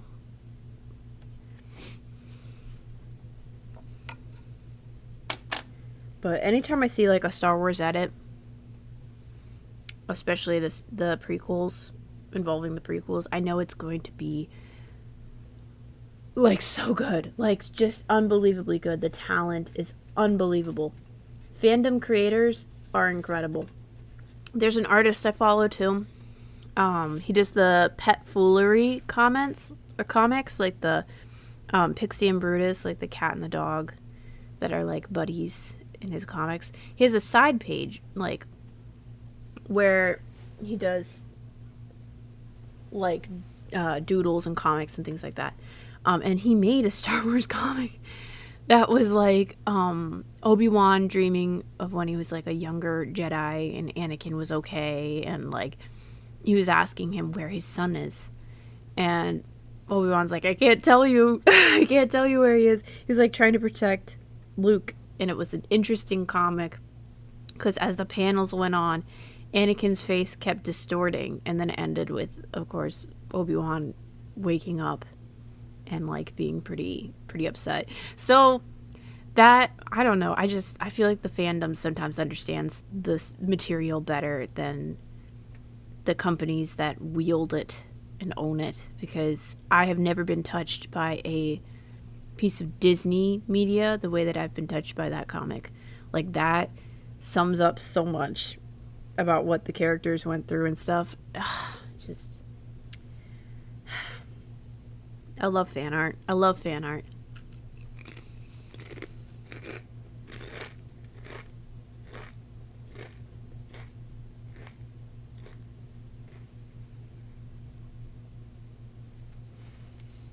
I literally just said I wasn't going to be obnoxiously chewing, and I feel like I bit into that chip way too close to the mic.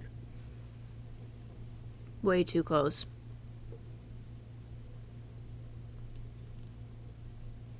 Okay. This girl is coming along pretty nice, and there's paint on my hand. What the heck? Okay. This girl is coming along pretty nice. I need to outline her and choose like a background color for the final piece. Normally I do a lot of green. But I cannot do green for this because she's got some green in her design, and I feel like that will just muddle things. So I think I'm gonna do blue. I think, like, hold up, I'm gonna see how this looks. I might do like a blue green because I have some green on my palette that I don't feel like cleaning off. It might actually work in our favor. It might actually work in our favor here.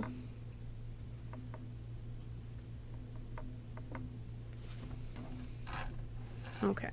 I'm gonna keep my phone handy so that I actually record clips and stuff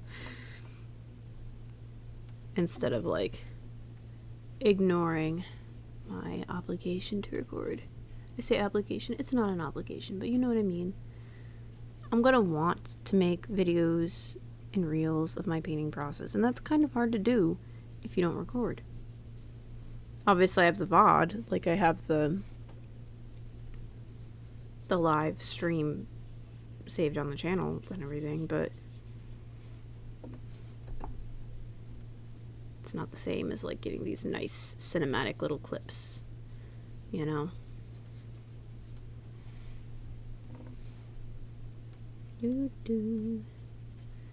Okay, this is actually a nice color for this. This is a nice color. Okay, let me think. What else can I rant about? Oh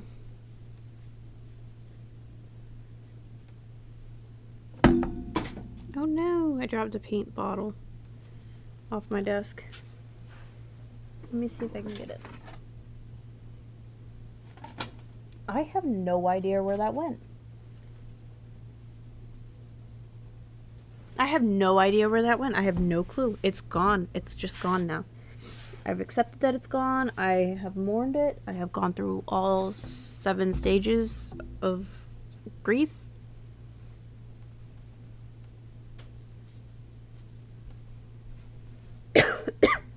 Is it 7? I don't even know. I don't even know.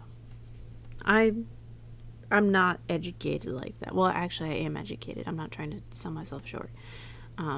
But, you know, I don't know. It was not my area of study. My area of study was art.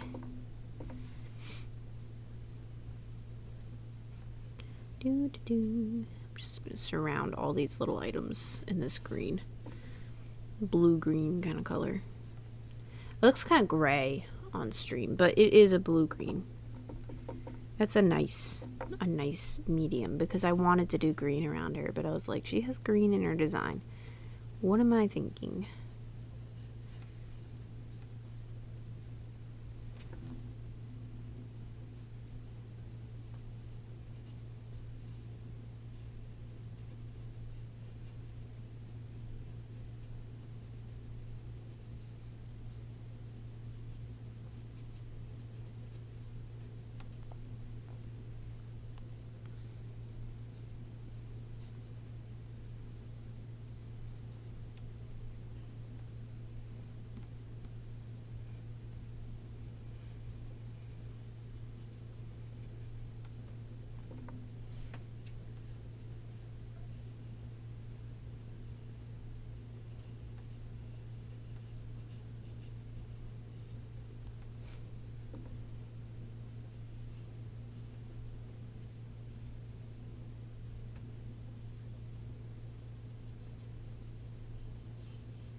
Okay, I feel like we're getting somewhere. We're getting like close to the point where I can start cutting her out.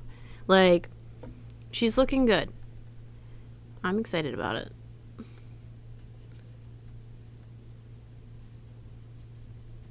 She's looking really good.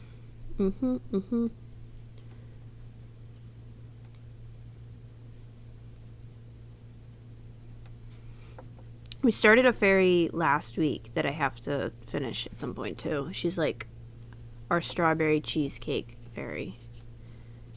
And I didn't finish her this week simply because I did not feel like working in the colors that I had planned for that fairy. So I was like, let me just work on this girl instead, because I want to work on this girl. I'm like excited about her color palette, you know? So, oh my gosh, she matches so well with the overlay too. It's like a quiet moment in the stream. So, I don't know.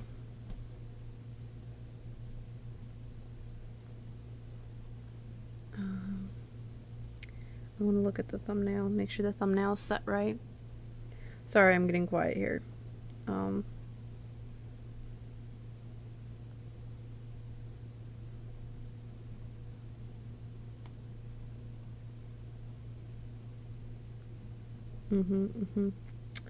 Okay, very interesting.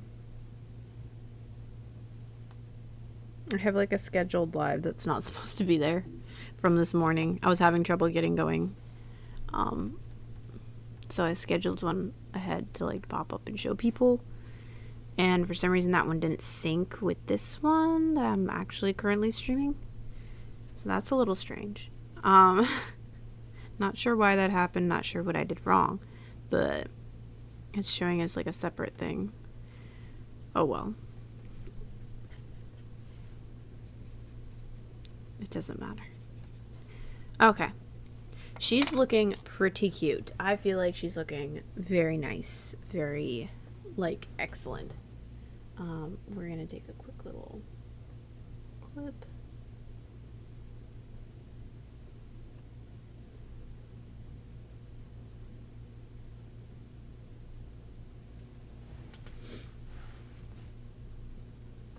I do enjoy taking clips and photos and stuff of my work. It's so much fun. And then I need to add some green to her heels. Like, they're already green, but like they need to be a little bit more green. Okay. Let me see. Oh, you know what's really super weird? Okay. So my guinea pig Myrtle had a URI over the winter, right? So I gave her antibiotics, right? I took her to the vet and everything. And she had to extend her antibiotics because it seemed like the URI just wasn't going away. And then it seemed like it like came back or like didn't end after the antibiotics. So I was like, huh. So I took her to the vet again because I was like freaked out. I was like, did they give her the wrong stuff? Like, did I mess something up? Did I miss something in the instructions? Like, what is going on? Is this an antibiotic resistant, like, bacteria? Like, what is going on? And the vet was like, well, let's see if it's allergies, or she might have rhinitis, which I guess is like a gum disease. In guinea pigs that can cause runny noses and stuff. So I was like, oh, well, it's either nothing then or it's scary because rhinitis would be like the first like tooth problem I've had to deal with a guinea pig. Although my first guinea pig, her teeth did get messed up at one point in time, and that was very scary.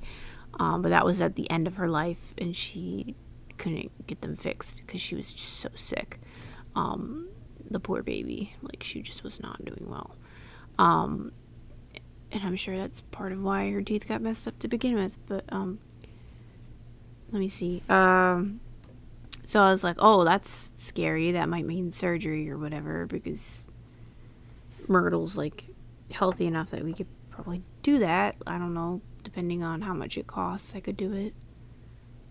You know, as horrible as that sounds, you are kind of bound by finances when it comes to veterinary care, the same way that you are with like medical care for yourself.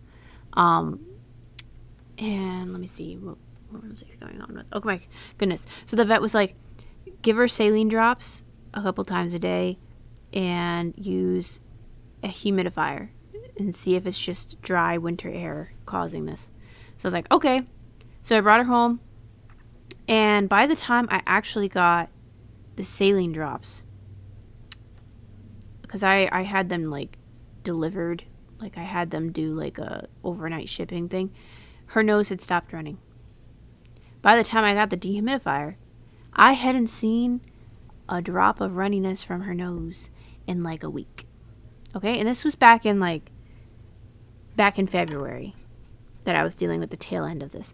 So her nose hasn't been running at all. I don't mean to jinx it or anything. Of course, I'll say something and watch. It'll be running tomorrow.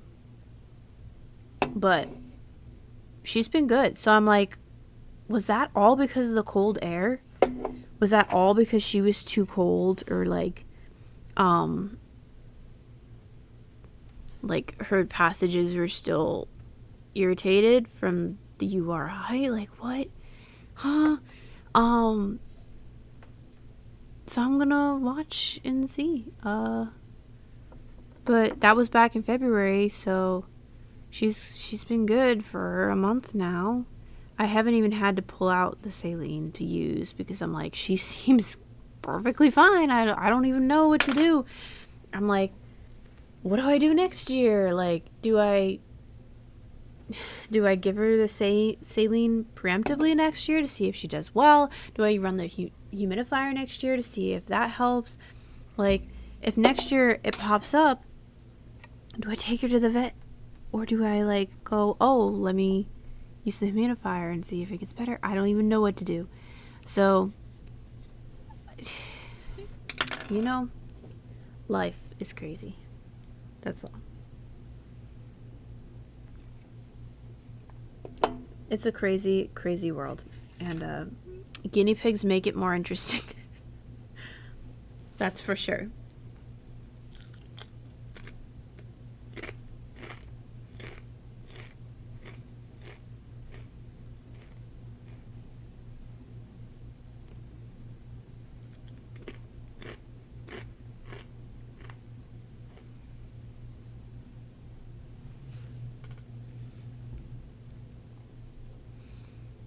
I love my guinea pigs very much.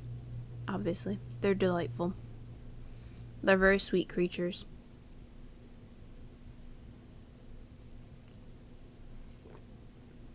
My two in particular seem to have the craziest health problems. I mean, they're not the most insane that I've seen, but they just seem to have some funky things going on.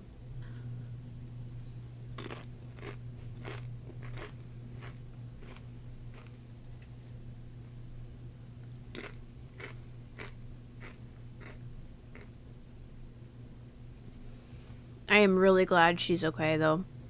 I'm really glad I haven't seen any runny nose. I'm really glad her sister didn't catch the URI either, because her sister has all sorts of sensitivities and problems.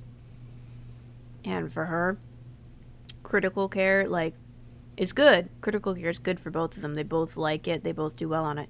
But her sister, I've noticed, has a very sensitive tummy. And she doesn't tolerate changes to her diet all that much. And she can't even really tolerate most vegetables. So, I'm like, if she got sick and had to be eating critical care, like, all the time, because that's all she would eat or whatever, we'd have a whole other problem on our hands with her gut. The poor baby is so sensitive.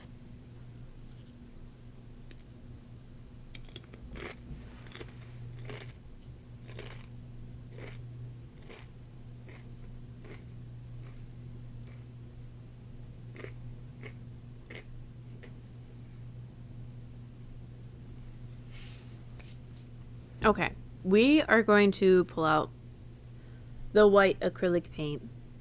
It's time to do some sparkles.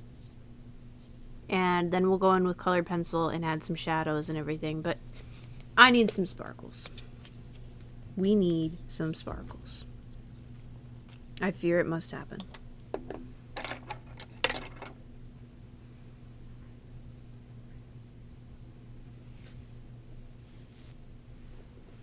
Let me get a clip with the bottle in front of the painting.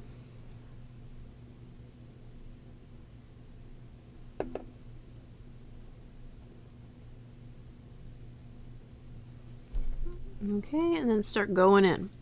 I'm going to try to cover some of my mistakes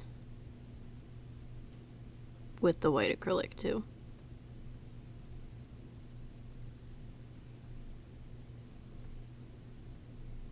I used to use white gel pens, and I feel like I talk about this every live, but I just hate the quality of like 80% of white gel pens. Probably 90. Every once in a while, from a good brand, you will get a decent white gel pen. But I have never been blown away by the quality of a white gel pen. Ever. It's just so consistently disappointing that I have given up. Like, I would rather use white acrylic paint and have it be blobby and messy than look like a streaky white gel pen. Genuinely. Because the streaky white gel pen looks disruptive to me. Like, my paint quality is disruptive with the acrylic for the sparkles. It's streaky, you know, but it's not inorganic, the style of painting that I do. Whereas I feel like when you have a scratchy pen texture, like, you know, like when a gel pen gets that track in the middle that like is blank because it's just not working right, like that disrupts the quality of the painting to me. Whereas the streaks of like white paint or like the blobbiness, I'm like, I don't know, it kind of works. Like, it's kind of okay. It's not the best. I would still prefer it to be smooth. But this is okay. Plus, it's really good practice for brushwork. And I'm sure I'll get better with it with time.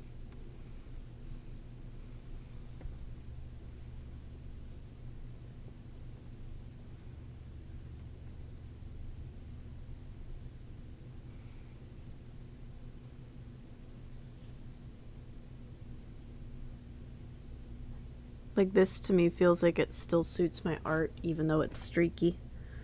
I don't know. It's not the same as the gel pen. I think part of the reason I think it suits it better is because it obviously is painted and it looks painted when you use acrylic paint. And then when you use white gel pen, it doesn't look painted. It doesn't read as painted. It reads as a streaky pen or like a marker or something. And I just don't like that. I just can't handle it.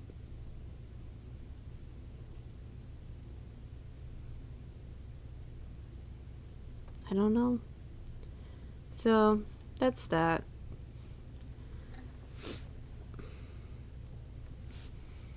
My brushwork is a mess, though. Mostly because the brush I choose to use is so bad and so poor. Like, this brush has been through hell. And I'm here like, you should see if you can make a good line. You should see if you can make a good line. And, don't be streaky.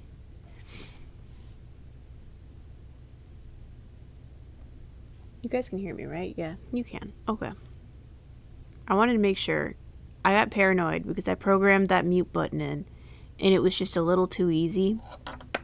And so I was worried that I messed something up already and, like, have been talking on mute this whole time or something. Because I haven't been looking at chat. So, I don't think I missed anything. I think we're good, but...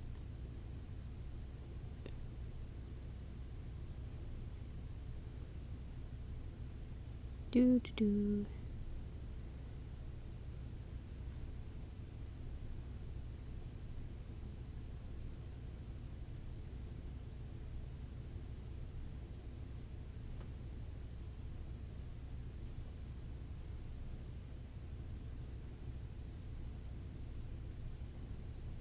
It's a very streaky sparkle. It's okay though. We're gonna add some sparkly spots to her hair too.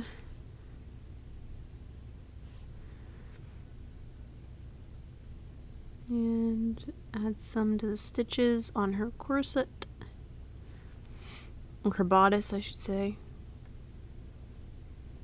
It's not really a corset unless it's like the kind that ties in the back. I guess it could be. I saw somewhere, which I didn't know this at all before. So I've just been painting princesses however I wanted with whatever corset I want. And I will continue to do so. But I didn't realize the corsets that tied in the back were for upper class.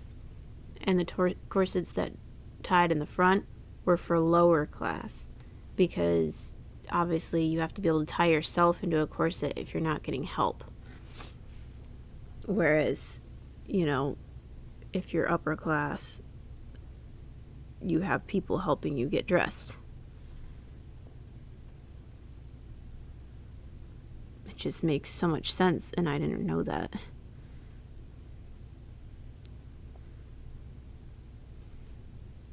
That's why it's important to research more than me. Because it might be helpful information. Hi, Cynthia. Cynthia Baptiste. Thank you so much. Thank you. But yeah, I had no idea. Like, I'd never thought about that. I knew it was impractical for corsets to tie in the back for people that were, like, working class, but I never realized that, like, you know, like an upper class person wouldn't wear one that ties in the front, if that makes sense. Like, I just never put that together. Does that make sense? Like, I don't know. There's so many interesting things you can miss, like if you're not doing your research. And I'm sure I'm missing a lot still. So I've got more to learn. More to learn. I need to get better about using my screen time to research stuff that's good for my art. I do periodically. And I keep up with like movie news and art field news too. The best that I can. Because I find that stuff interesting and also it is helpful.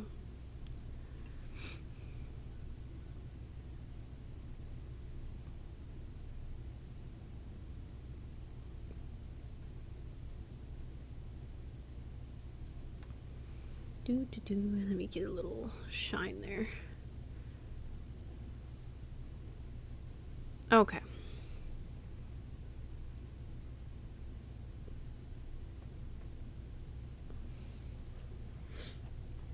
I'm going to take a little picture. I love taking pictures of my work. I mean, look at that. Wowie. I love taking pictures of my work. I'm going to eat a chip, so I'm going to like sit back a little for a second.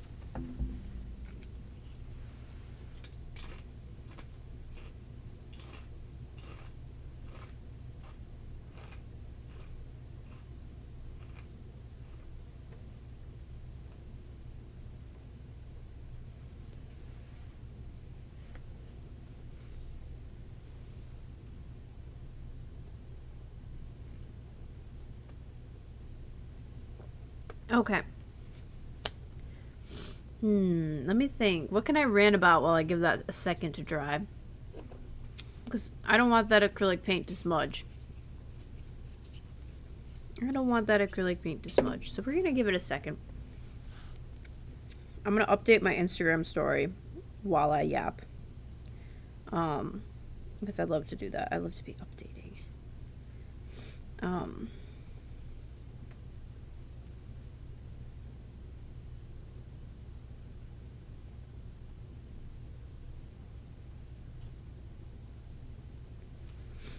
Let me see. What can I rant about? Let me see. Y'all know I love to yap. That's why I do these streams, because I like yapping. What can I yap about that's been on my mind lately? I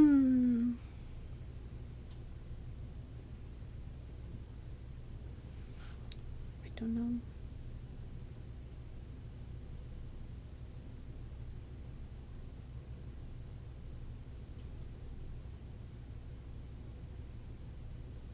Oh, let me yap about my interactive paintings because I love doing those. I've been making paintings that are like kind of interactive. Like I have a couple with doors. Like one I did on my last stream is one that I ended up attaching a door to the front that's like a pond. And then I had another one that's like a set of window shutters that you can open. I have a couple where like you can take things out of purses and baskets. Like I have this mermaid that I did a couple streams ago, where you can take the hairspray and perfume out of her purse. She's like a Y2K 2000s themed mermaid. And I have a fairy that's like surrounded by deer, and she has this letter in like a picnic basket, and you can take the letter out. I've been really loving doing paintings like that because of a few reasons. Okay, I loved like using book illustrations when I was a kid as like backdrops for when I was playing. Like if there was like a really well painted forest or something in like a picture book, I would use that as a backdrop. So a lot of like my paintings have been inspired by like my love of creating those scenes or using scenes when I was a little kid. I loved paper dolls as a kid too. I still love paper dolls, and regular dolls. I love toys and stuff. So it's really inspired by that. And then the other thing it's inspired by actually is kind of like my jab at like AI and AI art. I shouldn't call it art. AI images. Because we're not giving it the dignity of calling it art, frankly. Because I'm like, okay, I would almost rather my art not be able to be summed up in one image. Like, I'd rather it be, like, more interesting to hold it in person or just even see it move in a video, even though AI's moved into video now, too, obviously. But, yeah, it's kind of like my fight back against that a little bit. But, obviously, it's tremendously creatively fulfilling. It's about more than just... Like, art should never just be about fighting against something. You don't want to make your art the other to something. But that's what that's been about. And I've done a couple paintings like that now, and I'm really enjoying it. I fit these things in wherever I can. I don't want to force it. Like, I don't need every painting to be interactive. Like, that's not the point. If I have an idea, I will make an interactive painting. But if... Like, I don't want to force it. Like, the one I did yesterday, I showed it at the beginning of stream, but I'll show it again. This is the one I did yesterday. Very, very simple. Like, most of the elements in it are just, like, little silhouettes of butterflies, a silhouette of this vine halo. Like, just very, very impressionistic. And then there's, like, gold edges. Like, that's it. It's a simple fairy. So it's like, it's not like I need my art to be complicated to be good. It doesn't need to be, like, you know, interactive. It's kind of the surprise of it, you know. This one probably won't be interactive. Unless I think of something last minute, then it won't be interactive. Like, I don't think it will. But just the fact that I'm experimenting with it has been pretty fulfilling. Like, I feel like it's a pretty good time. Doing all that. Like, it makes the process more fun too, because I don't sit down with like a plan for my paintings. Like, it's all pretty organic. Like I said at the beginning of the stream, I sketched this months ago. Like, months ago. Either sometime in November through January, I'll say. Sometime in that time period, I sketched it, and then it sat in my sketchbook forever, and then earlier this week I inked it. And then now here we are. Like, I inked it specifically because I saw it and I was like, ooh, like that looks good. I want to paint that this weekend on stream. And so I've been looking forward all week to painting it. But most of the time my things, they sit around for a long while and I don't really know what I'm going to do with them. You know, like I don't sit down with like a concrete plan for any of my paintings. Even in art school, I didn't really do that.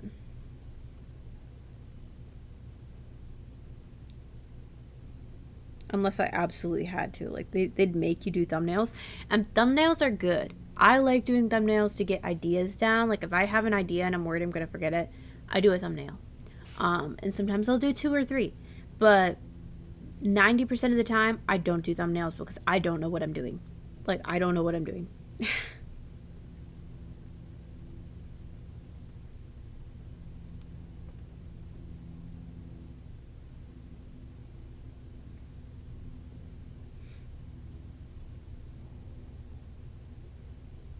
Sorry, I'm just typing out the update for my Instagram story.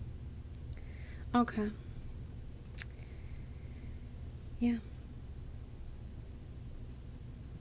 But yeah, AI art has made me like so frustrated.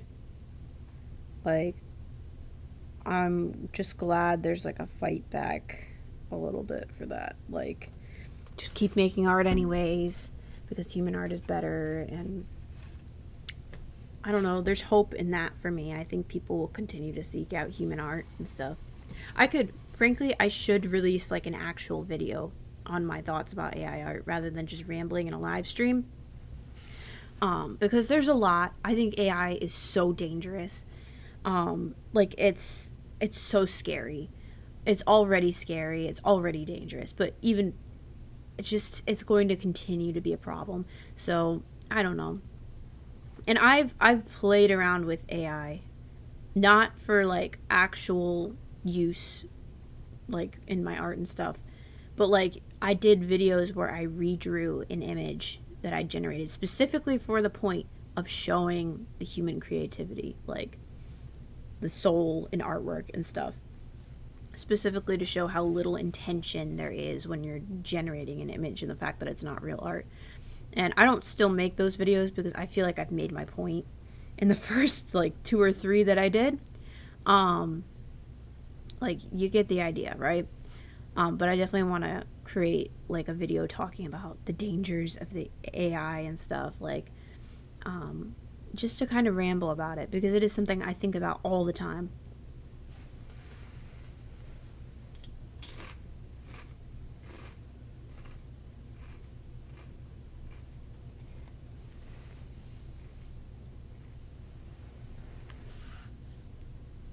Okay. I wonder if this is set yet. Not really. Well, maybe we can work on the background.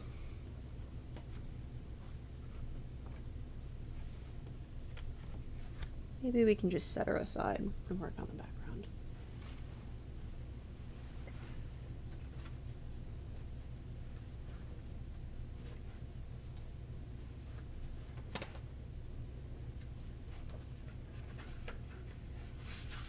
Okay. We have a couple options for backgrounds. Oops. This one, which I painted 2 streams ago. We're going to think about that. We're going to think about that. I like that. I like that. Yeah, that's cute. That's cute.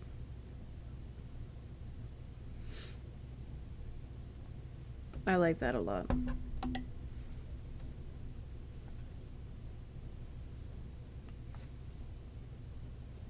That's really cute.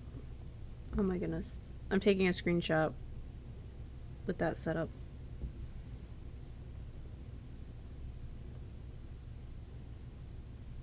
Yeah, that's very cute.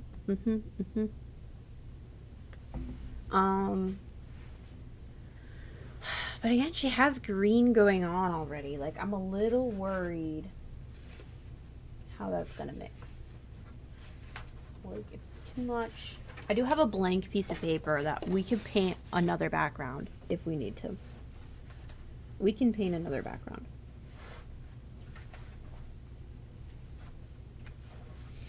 And let me see. The other thing I have, it's also green, okay, but we would paint over it. We would add more. Oops. We would paint over it with like blues and stuff, right? In this hypothetical situation, we would paint probably blue trees or something like that. I don't really know. But that's that. I think I kind of like the green. I like the green. I do. I like it a lot. I think that's cute. Like, I don't know.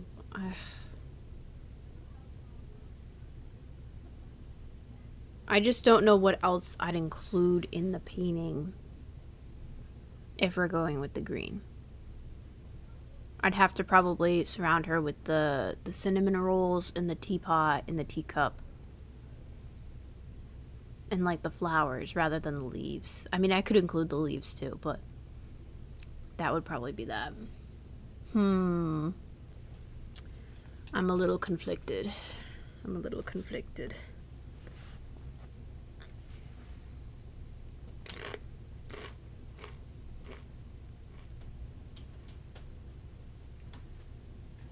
I just don't know.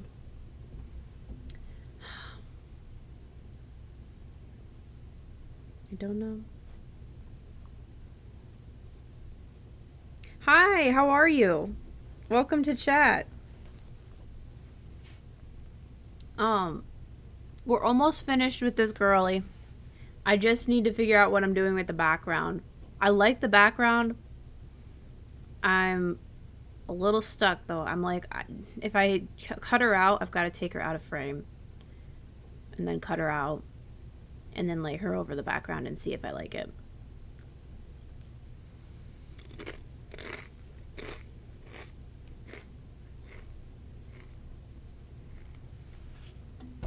I think that's what I'm gonna do. I'm gonna set the background aside because I pretty much decided I want that one.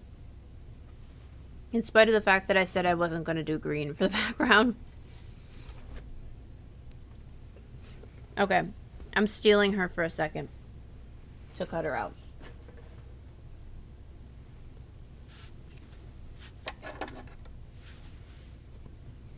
It's so dangerous because I have the standing desk set up. I have to hold the sketchbook with the painting in my lap while I'm cutting her out. I need to do something about that setup because that's not smart. Like, you should not hold something in your lap that you are cutting. Like, that's... Don't do what I'm doing, basically. Don't do that. That's not safe.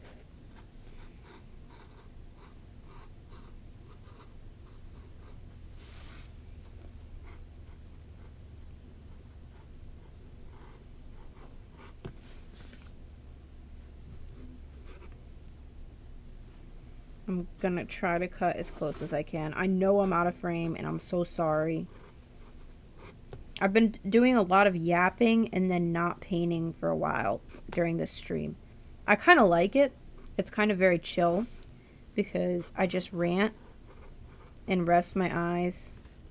And I think it helps me like last a little bit longer on stream.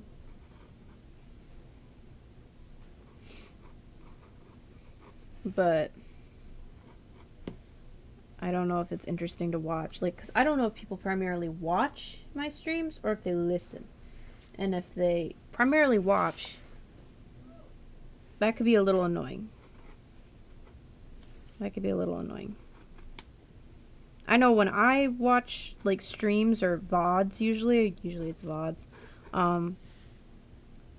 I'm like more listening than watching. Like I'm not really looking at what's going on.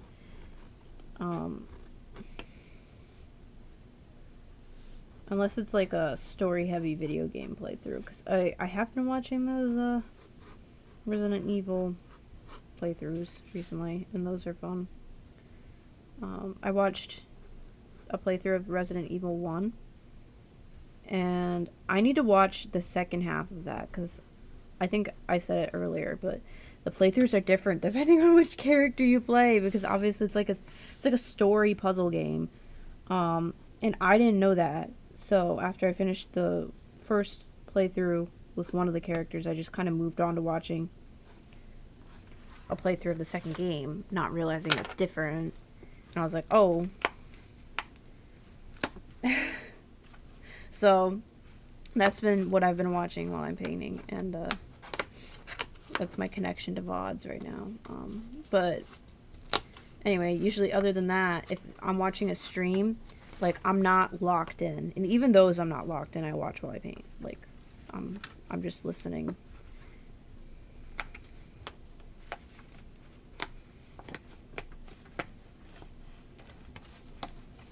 Oh my gosh, I should have let this dry for longer. Oh my gosh. It's getting the annoying little fuzzies when not the whole page is like dry and you cut it. Actual pet peeve.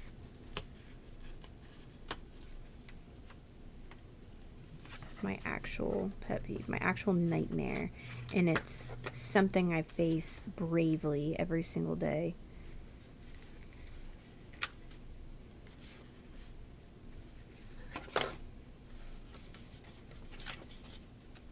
It's like ripping the layers apart because not all of it's dry. Oh my gosh. I should have waited. It's not that big a deal, but it is annoying. And it does mean I have to go back in with my X-Acto knife to cut things apart a little bit cleaner.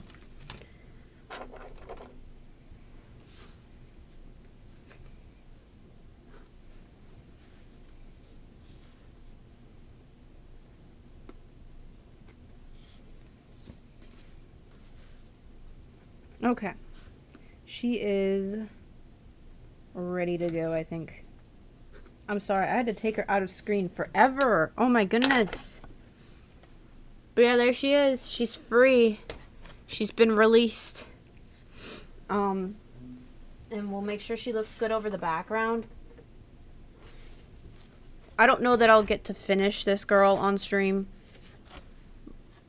but I'll get as close as I can. Yeah. Oh my gosh, she's cute. She is cute. How am I going to position her? Like right there? There's cute.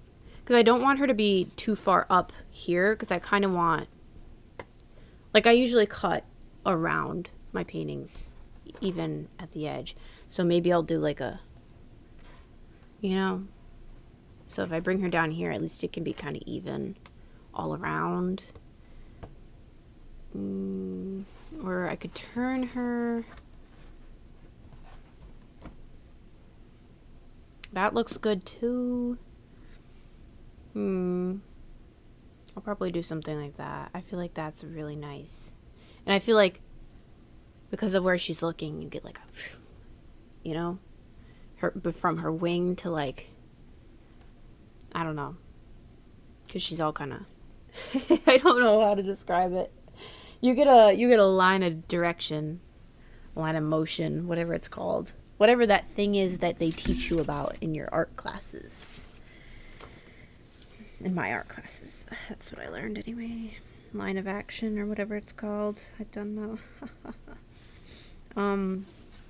Yeah. We're going to try to cut out some of these little guys. I will not complete this painting on stream. I already know I'm not going to be able to complete it on stream. Because I will have to glue everything down and together. And I just hate doing that. I just hate doing that. I never do it on stream because I hate gluing stuff down. And it's a whole mess. I'm a mess when I'm gluing stuff. It's just an interesting time. It's just... And I usually lock in when I'm doing that. So I'm usually just not very focused on yapping when I'm gluing stuff down. It also makes me irrationally angry because the paper warps. And I hate that. I hate when it warps. It's so annoying. Like, I know it's fixable in all cases except when I'm gluing stuff down. Like, I feel like you have to be hyper vigilant then. Because if it warps and then it's dried, glued to the background that way, you're not fixing it. And you know what's the most annoying part? It always warps at the face. It always warps at the face. Ugh.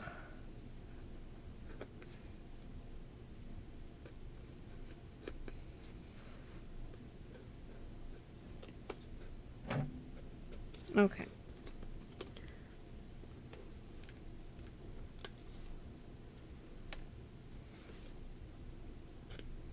Alright, I'm cutting out like the little cinnamon rolls right now. I know you can't see, and I'm so sorry. I would move the easel, but I don't know where to put it right now. Like, I don't know where to put it that's a good spot. So, I've got a whole bunch of these little guys. Focus, focus. That are getting removed. And I'll probably place them around. Okay? Okay. And we're going to get the teapot, I think. Because I just feel like she could have a teapot. It would fit.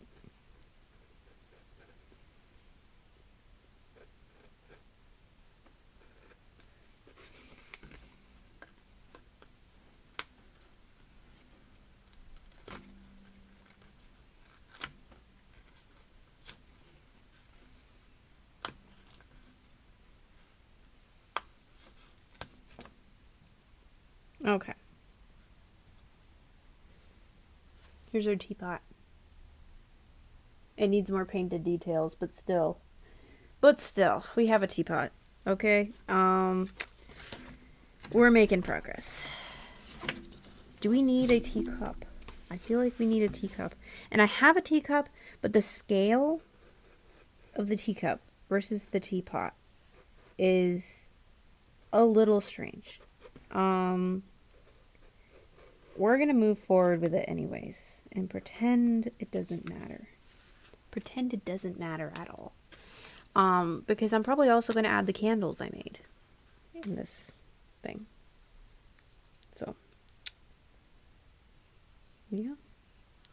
There's our teacup. Yeah. I think you can see next to the teapot, it's a little ridiculous looking. It's a little ridiculous. Like, they're like the same size.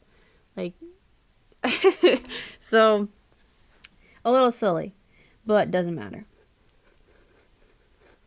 Because we're about to add the giant candles.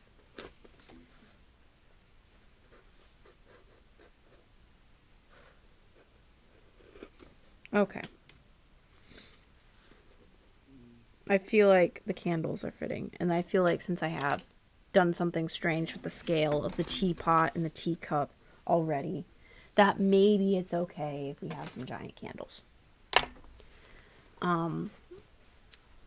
Yeah.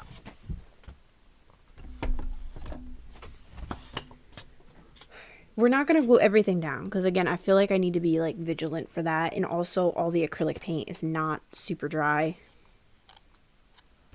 So we're just going to, like, play around with stuff. We're going to probably position her like that. Put the candles maybe right there. I do lots of weird things with space and, like, things kind of floating around in my work. So I don't really care where I place stuff in a painting like this, where it's like, she's not really sitting anywhere, like it doesn't matter. She's not on any particular plane. There's no ground or anything, she's just kind of floating around. So it's okay if things are a little placed funny or whatever, because they're gonna float anyways. So maybe the teapot right there. Maybe I can start gluing some of these other elements in.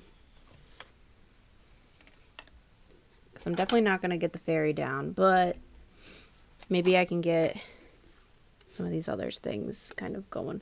So we're using, this is my holy grail, okay? Aileen's Tacky Glue is my favorite glue. The only thing I found it really doesn't work for is gluing plastic to watercolor paper. So like those gems I've been adding on to my paintings recently, not really working, Like it'll stay there for like a minute, you know, but then after a few days, it seems like things are popping off. And so I'm having to be very, very careful with those paintings that I've added gems to. And it's starting to annoy me. I'm going to have to find my hot glue gun. And I don't know where it is, because my desk is a mess. Let's see. I feel like the teacup needs to be somewhere nearby.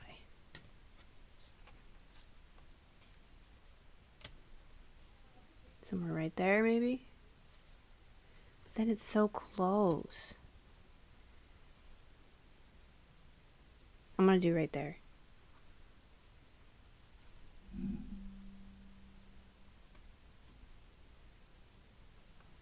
Okay. And we're going to glue these candles kind of overlapping with her dress, rather than focus on fixing them to the page. Okay? So something like that, right? And then these cinnamon rolls, we're going to just add around. We're just going to fill in some space with those. I still want to be able to see like the pattern and stuff. And heck, we might even glue this girl over another painting page, like another collage background, because I love layering so much. Layering does so much for a painting. Like genuinely it does so much for it. Like a painting that I feel like is mid looks so much better with more layers.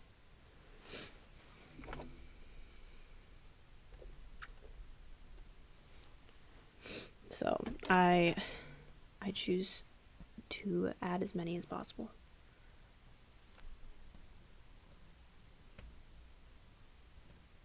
Sorry, I'm like locking in already, guys.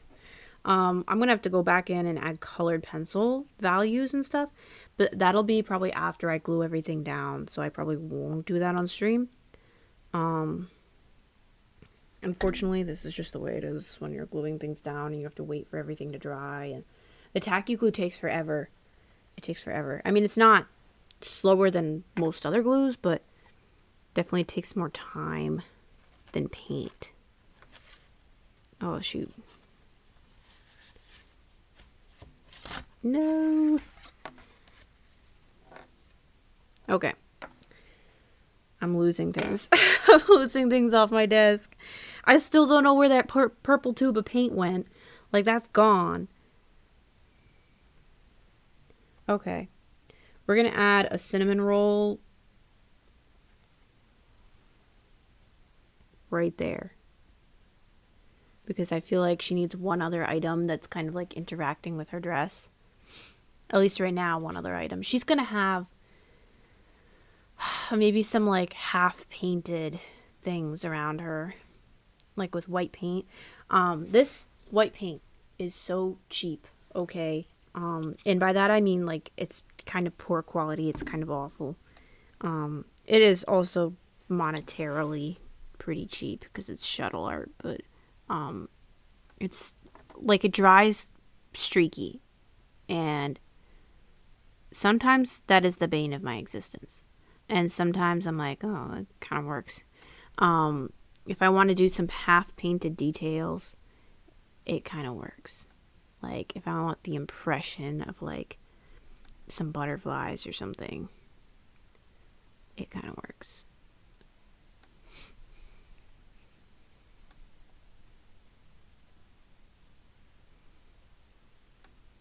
What I need to do is switch to my goat apple barrel.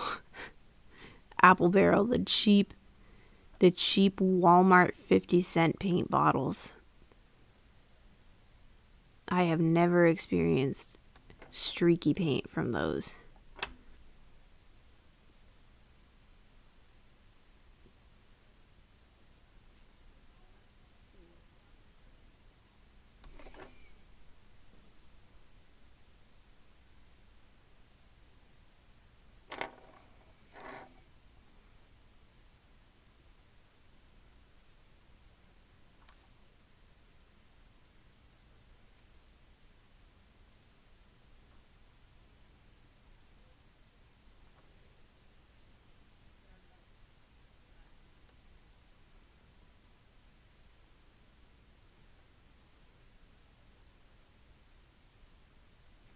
All right.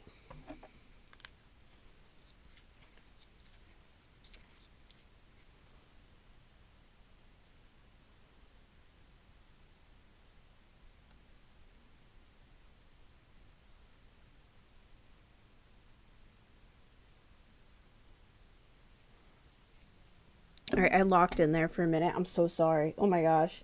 Okay. I'm going to take one last little picture here. Boom. Okay. I feel like she's about ready to be glued in place. This is so not the positioning I talked about earlier for her. She's way too tall. She's way too tall. Oh my gosh. Boo. Okay. I'm probably gonna have to glue her over another background to like make her work. But this is probably where we're gonna leave off for today, just because I need to glue her in place, like in order to do the next steps and stuff. So I'm going to say thank you so much for watching. Okay, guys, I really appreciate you being here with me and painting, even if you just stopped in or lurked or whatever. I really truly appreciate it. I will be streaming next Sunday at the same time, so it's 10 a.m. EST or EDT. I'm not sure which is the summer time zone and which is the winter one. But if you're in the U.S. On the East Coast, that's where we're at. So that's the time anyway, the time zone for that, 10 a.m. I really appreciate you guys being here. Thank you for painting with me. If you painted along, that's awesome, and I really appreciate that. I'll be live next week.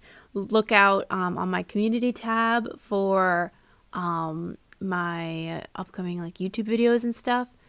Make sure you like and subscribe if you aren't subscribed already. I appreciate you guys being here again. I encourage you to follow me on Instagram, mizuki.arts. It is linked in the about page of my channel if you want to check it out. Thank you guys so much again. Thank you, and I'll catch you guys next time. Bye!